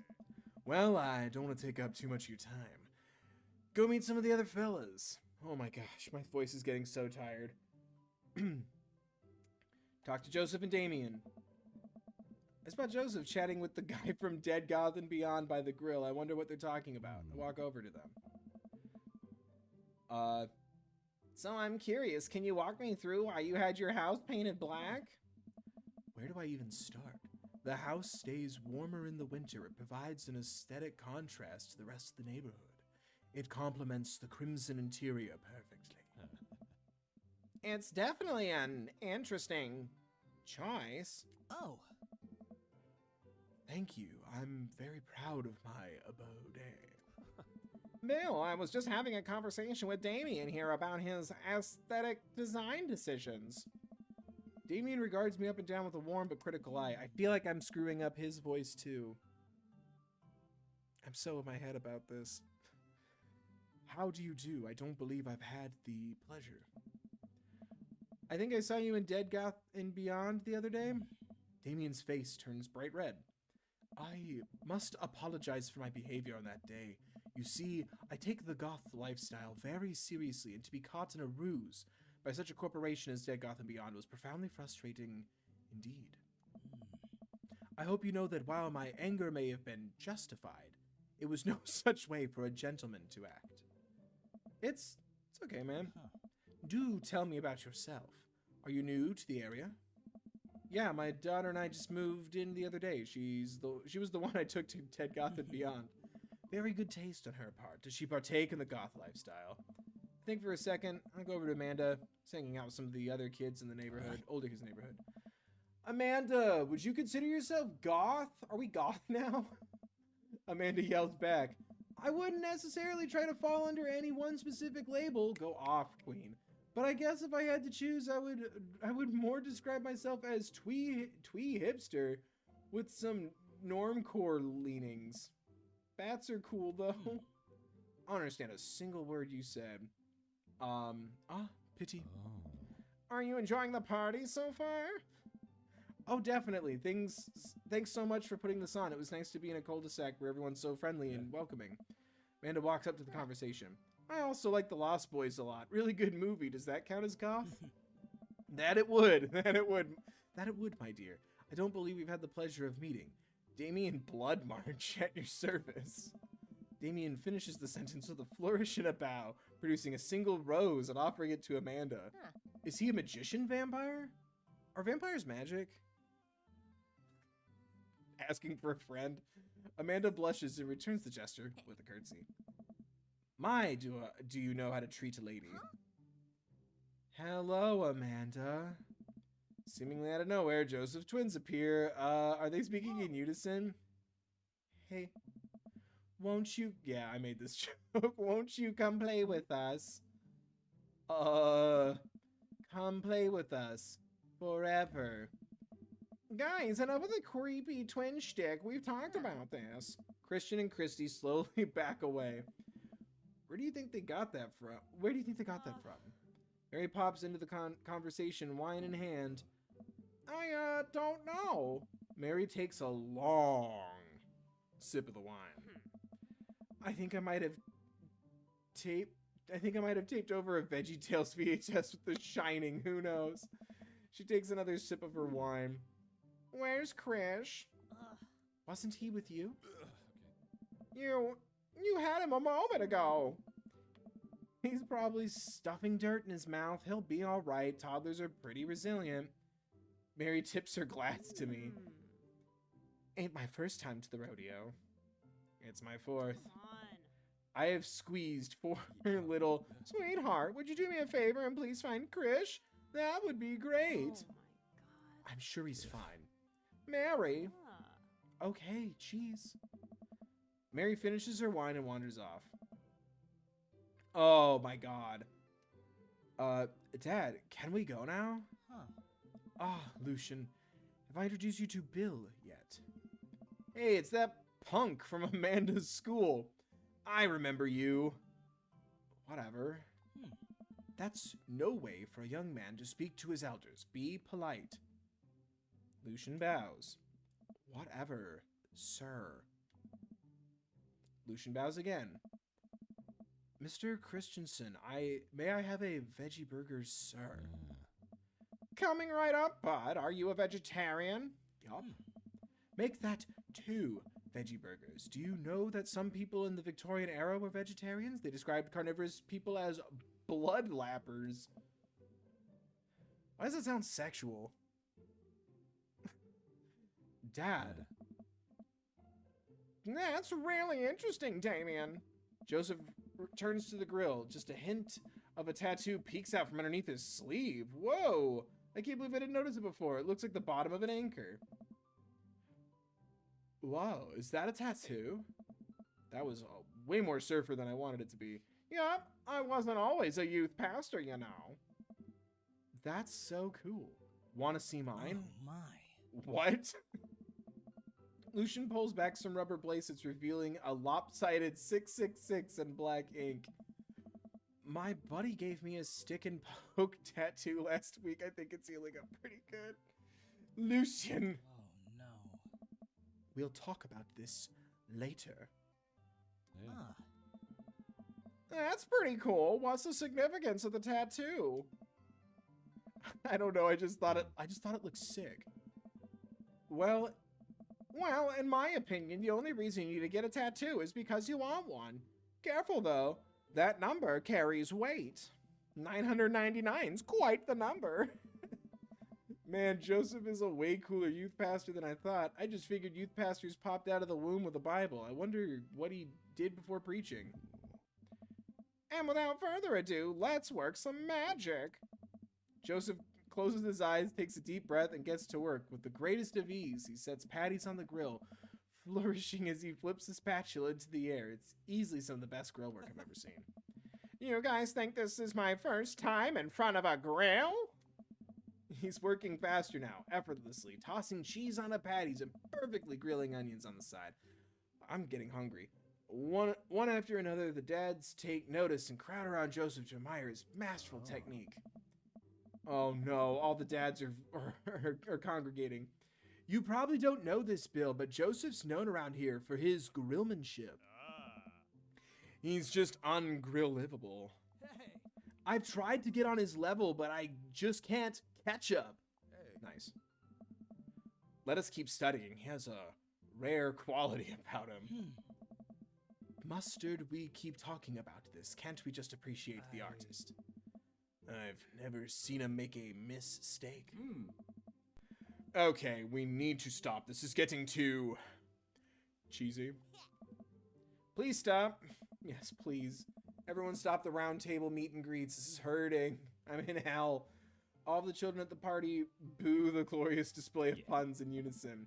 All right, guys, the food's ready. Please form an orderly barbecue.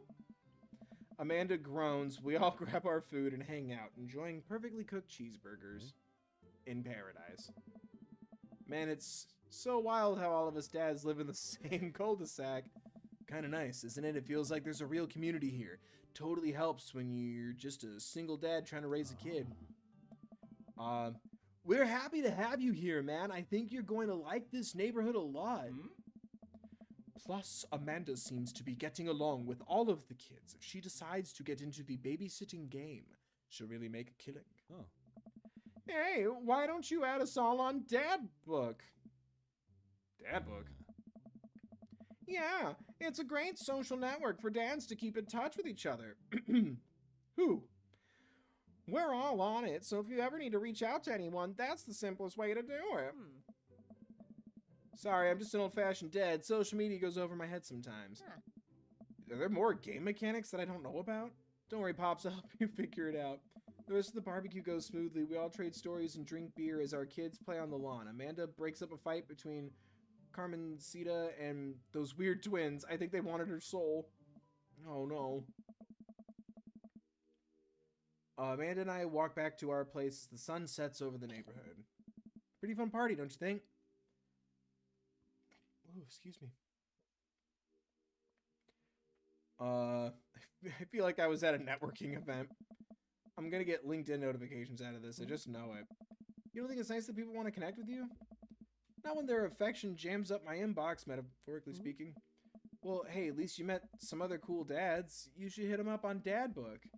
Maybe I will, if I ever figure out how social media works. You and me both, Dad Sona. I have a good feeling about this place. Me too, Dad. Oh, end of prologue. How long is this game? Prologue. That's how it feels, because they just introduced the Dad Book. Right? Unless it's a joke. Amanda and I arrive at home with the remnants of our veggie plate. Seems like nobody was really into the cauliflower. Any big plans for this evening? Actually, yeah, I'm going out with some friends. Oh. Is that okay? Of course, just keep me posted and be home before midnight. You got it. And be careful. I will. Make good choices, of course. Call me if you need anything. Dad, you're not going to do the thing where you wait silently for me to come home in the living room with all the lights off, are you? What? No, I've never done that. I will never do that. Okay. Do you have plans for tonight? My plans were kind of to eat ice cream and watch TV with Amanda, but I'll find something to do. I'm gonna work on some stuff. You know, dad stuff. I'm just relaxing tonight. Have fun, okay? Great, see you later. I watch Amanda drive off into the night. I really do hope she has fun. I plop down in front of the TV and turn on some Wine and Dine Mastermind with celebrity chef Gavin Chapman. Looks like Gavin's making a roast rack of lamb with rosemary mashed potatoes. Oh, that sounds so good. I'm so hungry. Oh, I'd love to be able to cook like that. Although I think if I was actually good at cooking, I'd use my powers for evil. Just making baked Alaskas all day instead of any food for real nutritional substance. Man, Gavin Chapman just caught that thing on fire, but he meant to do it. What a professional. I lose track of time as I blaze through several episodes of Wine and Dine Mastermind, and also one episode of some kicking show. It's a show where they kick you. Cooking show called Meat Hell. I'm not even sure what that one was about. It was just a lot of yelling. It's raw in the center, you animal. It's uncooked. I'm trying to be like an off-brand Gordon Ramsay. Yeah. My voice is dying.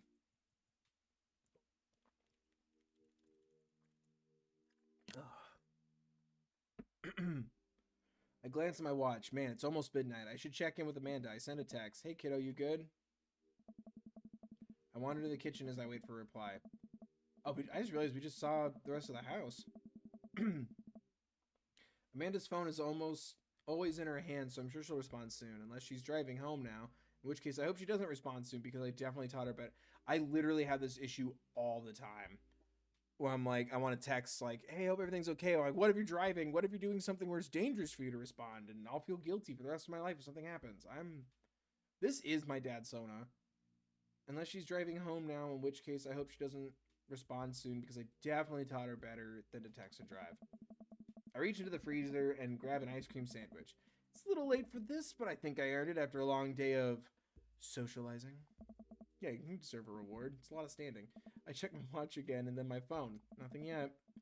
Okay, now I'm worried. Do I call her? Do I call the cops? No, it's way too soon for that. Send her a gentle reminder text. What's up? Half an hour passes. Oh my god. Now I'm really worried. The episodes of Gavin Chapman's Meat Hell are not only not assuaging my anxiety, but possibly exacerbating it with all the yelling, so I keep pacing around the house waiting for her to come back. Why didn't I find out where she's going? Who was she even with? Why don't I know any of her friends' phone numbers? Why don't I even know any of her friends' full names? Who is Emma P? I decide to send her another text. Amanda, please text me and let me know you're okay. I can't help but think of all the awful things that could have happened to her. Oh, buddy. Oh, thank God it's her. Amanda opens the door and shuffles in. Finally, she's back home. I'm glad she's okay. What's up? Sweetie, thank God you're safe. Yep. But now that I know she's okay, I'm really mad. Why didn't you answer my texts? Amanda pulls her phone out of her pocket. Oh, whoops, I guess I didn't see those. She starts to walk into her room. Amanda Ann. Oh no, am I... Is she okay? Whoa, we're pulling out the middle name now? Amanda, you came home an hour and a half after your curfew. You didn't respond to any of my texts. You really freaked me out. I was about to call the cops. Dad, you're seriously overreacting. You're not going to be like this when I go off to school, are you? I was scared? Yeah. Yeah. You weren't responding, and it was just like, oh, fuck. It was just like when your dad. I have to stop myself from tearing up. Oh, Dad, I didn't mean to. I sit down on the couch and put my head. Oh my God, I feel very tired all of a sudden. No, your feelings are valid. Me. You really scared me. Just please don't do that again. All right, I'm gonna go to bed now. Holy crap. Amanda closes the door to her room and I head to mine. Jeez. As I'm falling asleep, one thing she said keeps echoing in my mind. You're not gonna be like this when I go off to school, are you? Are you? Are you? Well, that was freaking... That escalated quickly. Ooh.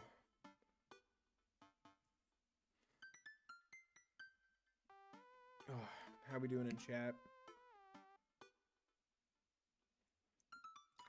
How we feeling, everybody? I'm torn between... I think I have 20 more minutes left of me. Yeah. Call it a good 3 hours. All right. 20-minute warning, everybody. Last call. Last call's in 20 minutes. Smash the like. Don't forget, guys, there's a link to the Trevor Project donation page. Right now, online donations are being matched $2 for every $1. So a donation between now and the end of June is tripled. So I'm not sponsored by them or anything, but just want to let you guys know. If you can't contribute, AdSense from this channel and 20% of the AdSense from my main channel is going to the Trevor Project. So just let you guys know. Yeah, take care. Thank you. Yeah, I'm thinking of my throat. So I think 20 more minutes, because I think I looked up that this game's like 5 to 6 hours long. So I'm hoping to do just 2 streams to knock it out. So I'm hoping we're at the halfway point soon. But yeah, smash and destroy that like. Share the channels and videos around on this channel as well as the main channel to help with the Trevor Project donation. And yeah, make sure to eat something. I ate right before the stream, but thank you. Yeah, it's kind of why I do the streams a little later in the evening, for everyone's schedules, but also I eat before, so it's like I still can eat dinner before this. I definitely didn't sleep well last night. Good God. I brew some strong coffee and make some scrambled eggs for Amanda as a peace offering. She eventually wanders into the kitchen. Hey, I thought about what you said last night. I should have texted you. I said I was going to do it, and I didn't. I honestly just didn't even think about it. I'm really sorry, Pops. I won't do it again. Yeah, talk it out, guys. Like, your feelings are valid. Communication. Oh, goodness. I'm sorry for freaking out. I trust you to make good choices. Both are so good. It's better than just the good. I don't want to have that attitude. I trust you to make good choices. I don't know, like, those, it wasn't even like, what if you're abducted by aliens? Like, that's such a valid trauma response to everything. I trust you to make good choices. I also thought about it. I'll try to give you your space from here on out. I gotta trust that you can take care of yourself. Please. Team 3. Oh, my heart. I forgot I put that as the last name. Amanda gives me a hug. Want some eggs? You know it. Sprinkle some cheese on them. Already did. Bless you. Amanda scarfs down the eggs in the time it takes me to wash the pan. Alright, I'm off to school. Smell you later. Cowabunga. Don't have a cow, man. Wait, one more thing before you go. What? What's Dad Book? Social media platform. Wait. What? What's a social media platform? Do you stand on it? Dad, I have to go to school. Come on, Amanda. I'm an old man. I can't put together a Dad Book profile on my own. Alright, I'll help you sound interesting on the internet. Amanda spends the next couple minutes setting up my profile in Dadbook, which, as it turns out, is a place where dads can get together and talk about fatherhood. All right, Pops, we gotta fill out your profile. Let's get some likes and dislikes. Oh no, is it time for the Q&A? Oh my goodness. On a Friday night, you are most likely to coin collection, Netflix and grill, fall asleep watching the History Channel, torment my children with dad puns, sink into blissful oblivion, or sleep. Food and pop culture. If you had one thing to take with you onto a desert island, what would it be? My trusty grill, the lost shaker of salt, Castaway on DVD for instructional purposes, a boat, obviously. I don't need anything with survivor skills training for this day. I don't know.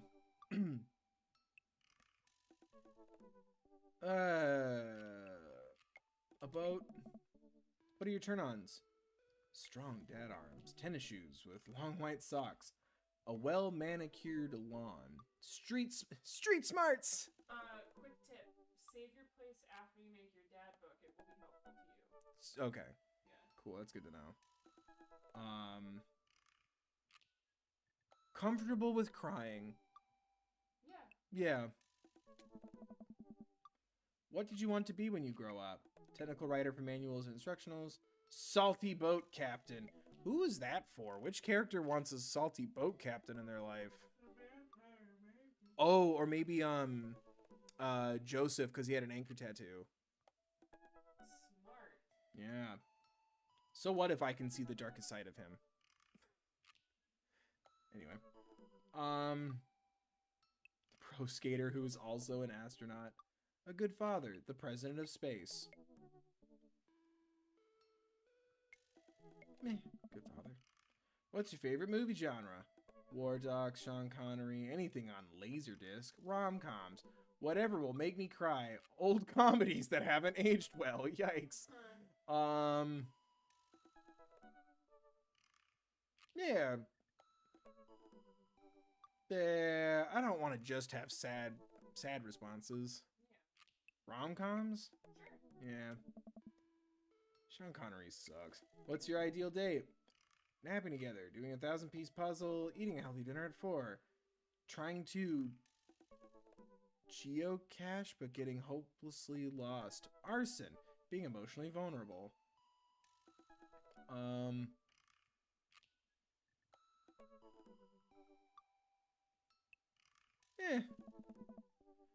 What do you never leave home without?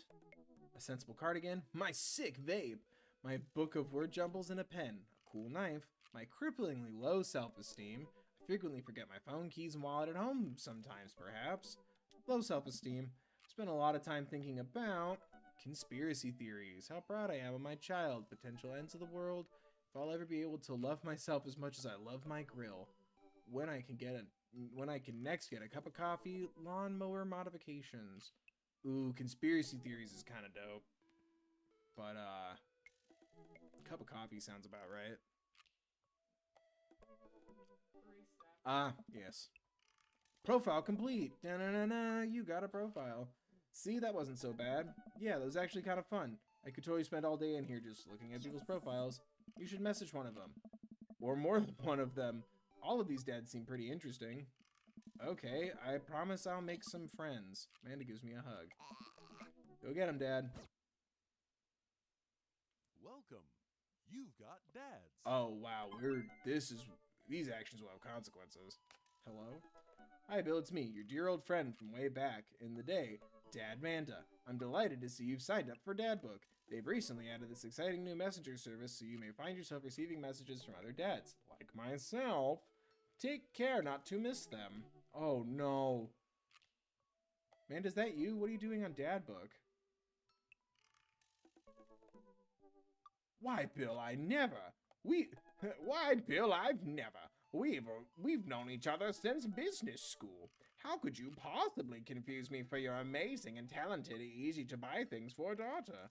Though I am, of course, flattered, you should buy Amanda more things. Amanda, you know I didn't go to business school. I barely even managed to get my degree. Wait. No. Wow. I didn't say that. You never heard that. This is gold. I was a great student, I swear. Graduated top my class because I worked hard and ate all my vegetables. Totally holding on to this for later. Wait, do you even remember what I majored in? I declined to comment. Cool. Conversation ended. Okay. Save.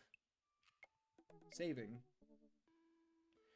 How fast are these conversations? Can I do a date before we go, or should the next one be all about the next stream be all about the dates? Ooh, next stream all about the dates. All about the dates. Yeah. Okay. Treble. Yeah, I saved. What do you guys think, chat? Are these interactions fast? Like, can I do one more? Or do you think we should save it for tomorrow or Thursday? Tomorrow is the main channel upload. Go watch that. And watch my other videos.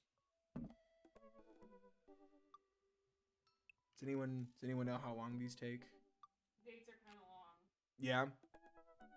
Next stream. Yeah. Okay, cuz yeah, my voice is about to go out.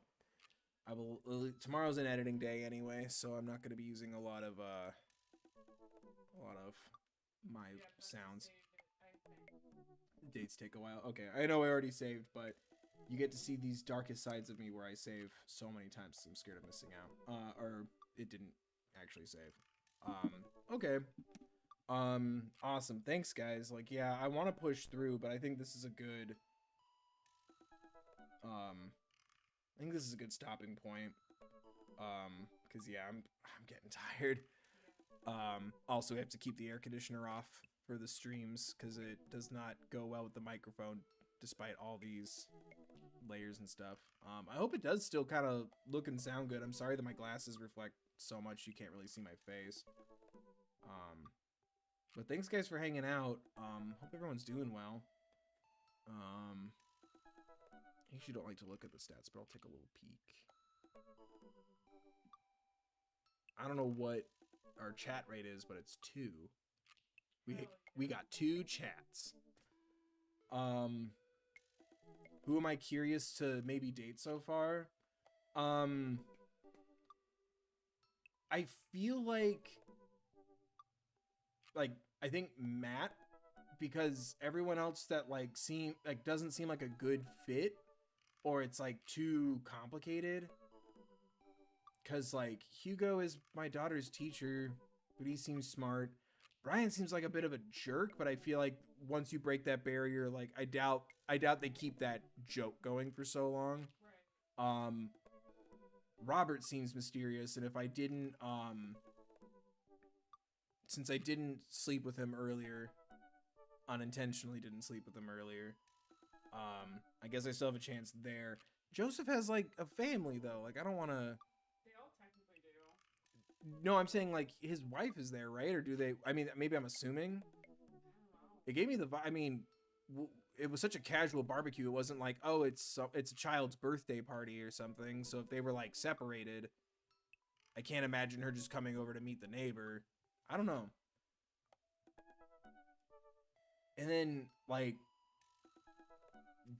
Damien's kid's like a handful. He was a little punk. Craig has like 3 kids and we know each other from college. Are they all fair game? Can I ask that? Is that rude? Like, am I off base here and assuming like some of them have like different situations? Like, are all these dads single? Homewrecker Bill. Are all these dads single?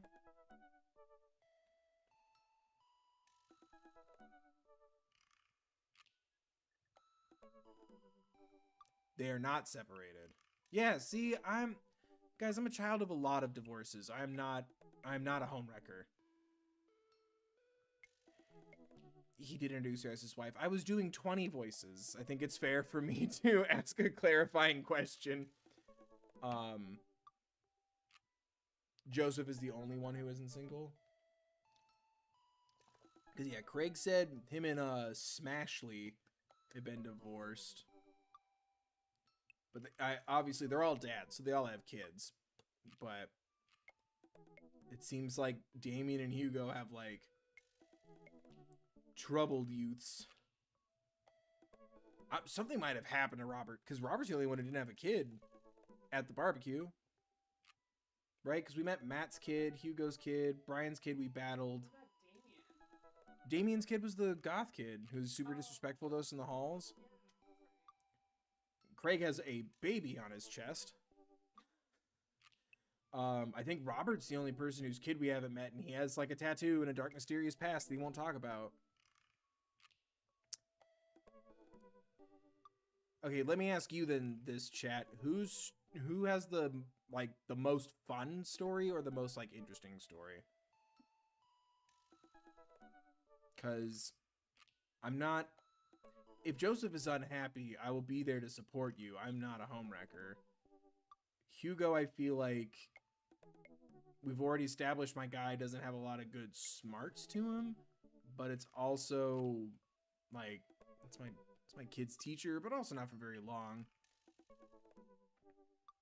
Damien was like rude to customer service, but I feel like his situation, like I feel like his like aesthetic would be interesting to like see dialogue about. People are saying Robert and Damien, which makes sense because they're the mysterious. They're the mysterious ones, yeah. I feel like Brian's so mean, but I feel like his is gonna have like he's soft on the inside. You know what I mean? A nougaty center. Craig is the most lighthearted in my personal opinion, but that doesn't necessarily mean most fun. Okay. Yeah, Craig's gonna make me go to the gym. Yeah, I'm feeling Matt. I'd be up for Robert or Damien if people say like one of them is like really fun, like story wise. And like Brian and Hugo, you would have to kind of like win me over. Brian is the most cookie cutter dad vibes.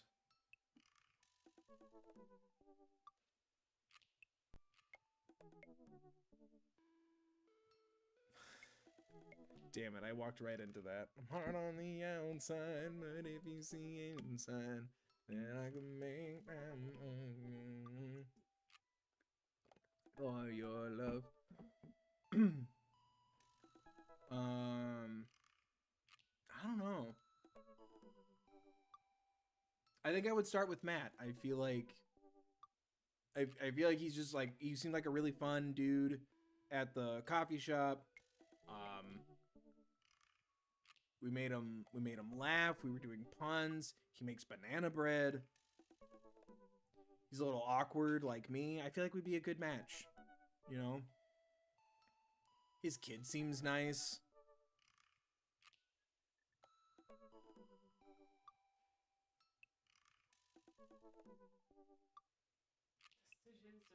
Decision. Yeah, can everyone get over their biases, please, and help me find a mate? Thank you. Matt is a good first choice.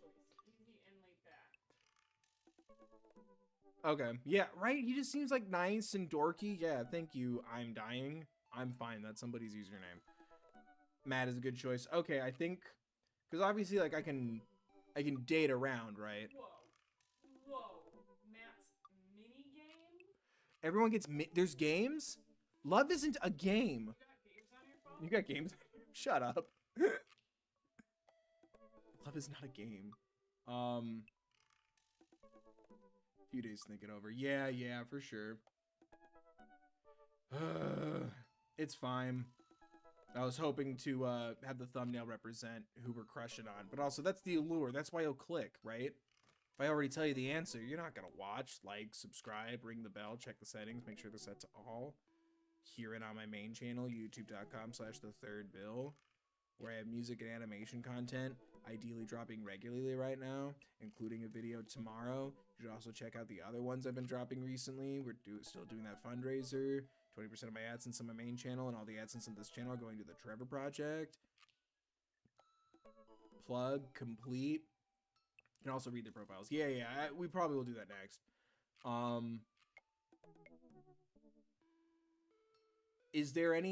Does any path negate the other one? Like, if, say I go hard for Matt, would that then mean I can't talk to Joseph or Craig? Or am I overthinking this? 'Cause I think that's kind of interesting. You date all of them 2 times before you. Oh, so I should think of this more like a dating show than like a narrative. Interesting. So you get 2 rounds each before you go to the fantasy suite, essentially. Yeah, nice. Also, we don't watch that show anymore, so. No, definitely not. Oh, thank you. It's very nice to say. So I can date everyone twice, right? So I should think, like I said, I should think of this. The only day that really matters is the 3rd date. Well, in the car, I just can't wait to pick you up on your very first date. Is it cool if I hold your hand? Let's go. Don't wait. This part's almost over. Honest. Did not hear a single word of that last sentence, and I apologize. Oh, everyone was saying pay attention to the 3rd date, and I'm like, but in the car, I just can't wait to pick you up on your very first date. No order, but if you go for Joseph, I'd date Robert first. We're not going for Joseph.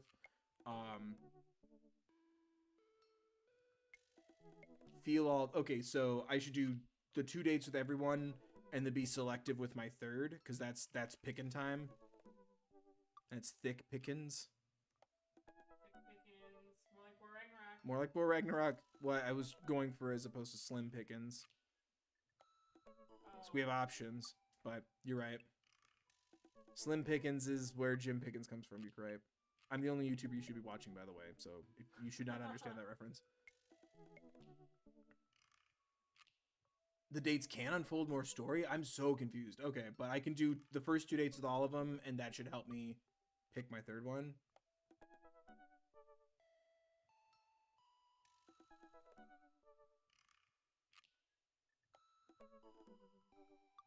Okay. Cool. That's good to know. Thanks, guys. Yeah, because I don't know. It's cool that like you can explore different options and like it yields like replayability and all that stuff. But like I always want to make sure like I'm doing these kind of games quote unquote like right as far as like entertainment value, like get the most out of it and everything. Because I'm not the biggest fan of like revisiting stuff, but yeah, if I can do like a save before like I get through 2 dates with everybody and then do a save. No, I'm the only YouTuber you should be watching. That's how this works. That's how this works. What references? You deleted the message. I'm dying. Said nice reference. And then deleted the comment. Thank you. Thank you. What is a Kevo? Oh no. Yeah, surprise. If you're watching my gaming channel, that means no other gaming content. What is a call me? Yeah, exactly. Nobody. Me. You're calling me. And by call me, I mean watching my streams and my videos over and over again. Oh god. What was I saying? I'd be down to like marathon like that 3rd date thing once I kind of get this whole like how the gameplay kind of works a little more situated in my mind. But I hate like I'm not the biggest fan of like completely replaying the game to pick different endings, so I don't want it to get like tiresome. But like yeah, if we have like time like in the 2nd stream or something, depending how long the stuff goes, like that'd be really cool to like get to see all of them and stuff. No other YouTube exists. Yeah, didn't you see my tweet from like 7-8 months ago where my grandma sent me gamer socks with a note that said for when you're editing videos for your website? So I own YouTube. That's legal. I enjoy this BillTube app. It's you third bill. Third bill tube. Third tube. It's Bill Tube, but the E is a 3. It's also how you know I'm a pro gamer.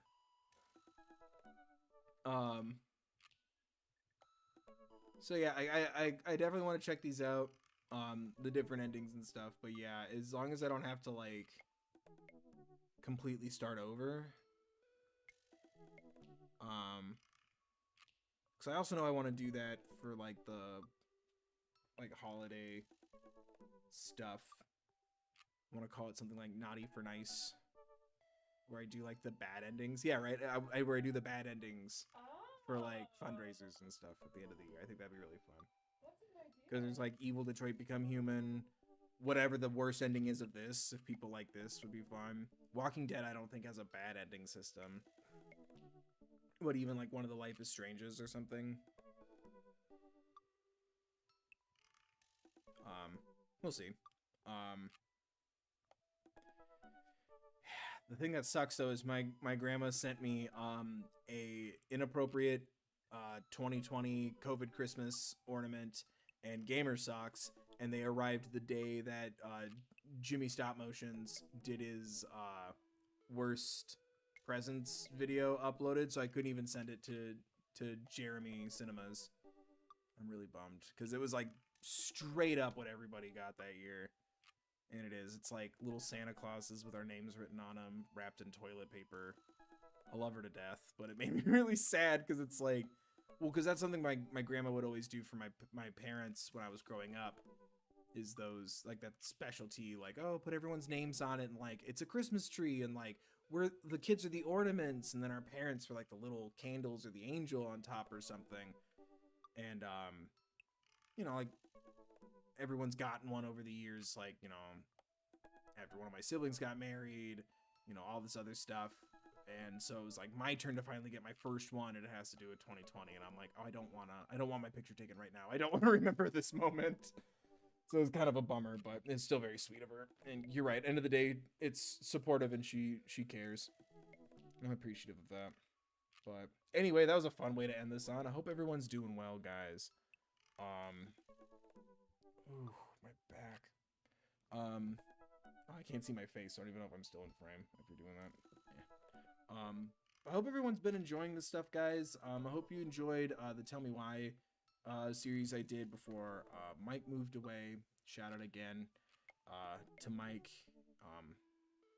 It's a bummer. I'm glad he gets to be close to his family and everything and do what's best for him. You know, it wasn't a back and forth. He told me how he was feeling. It's like, yeah, man, go do it. So all support all the way.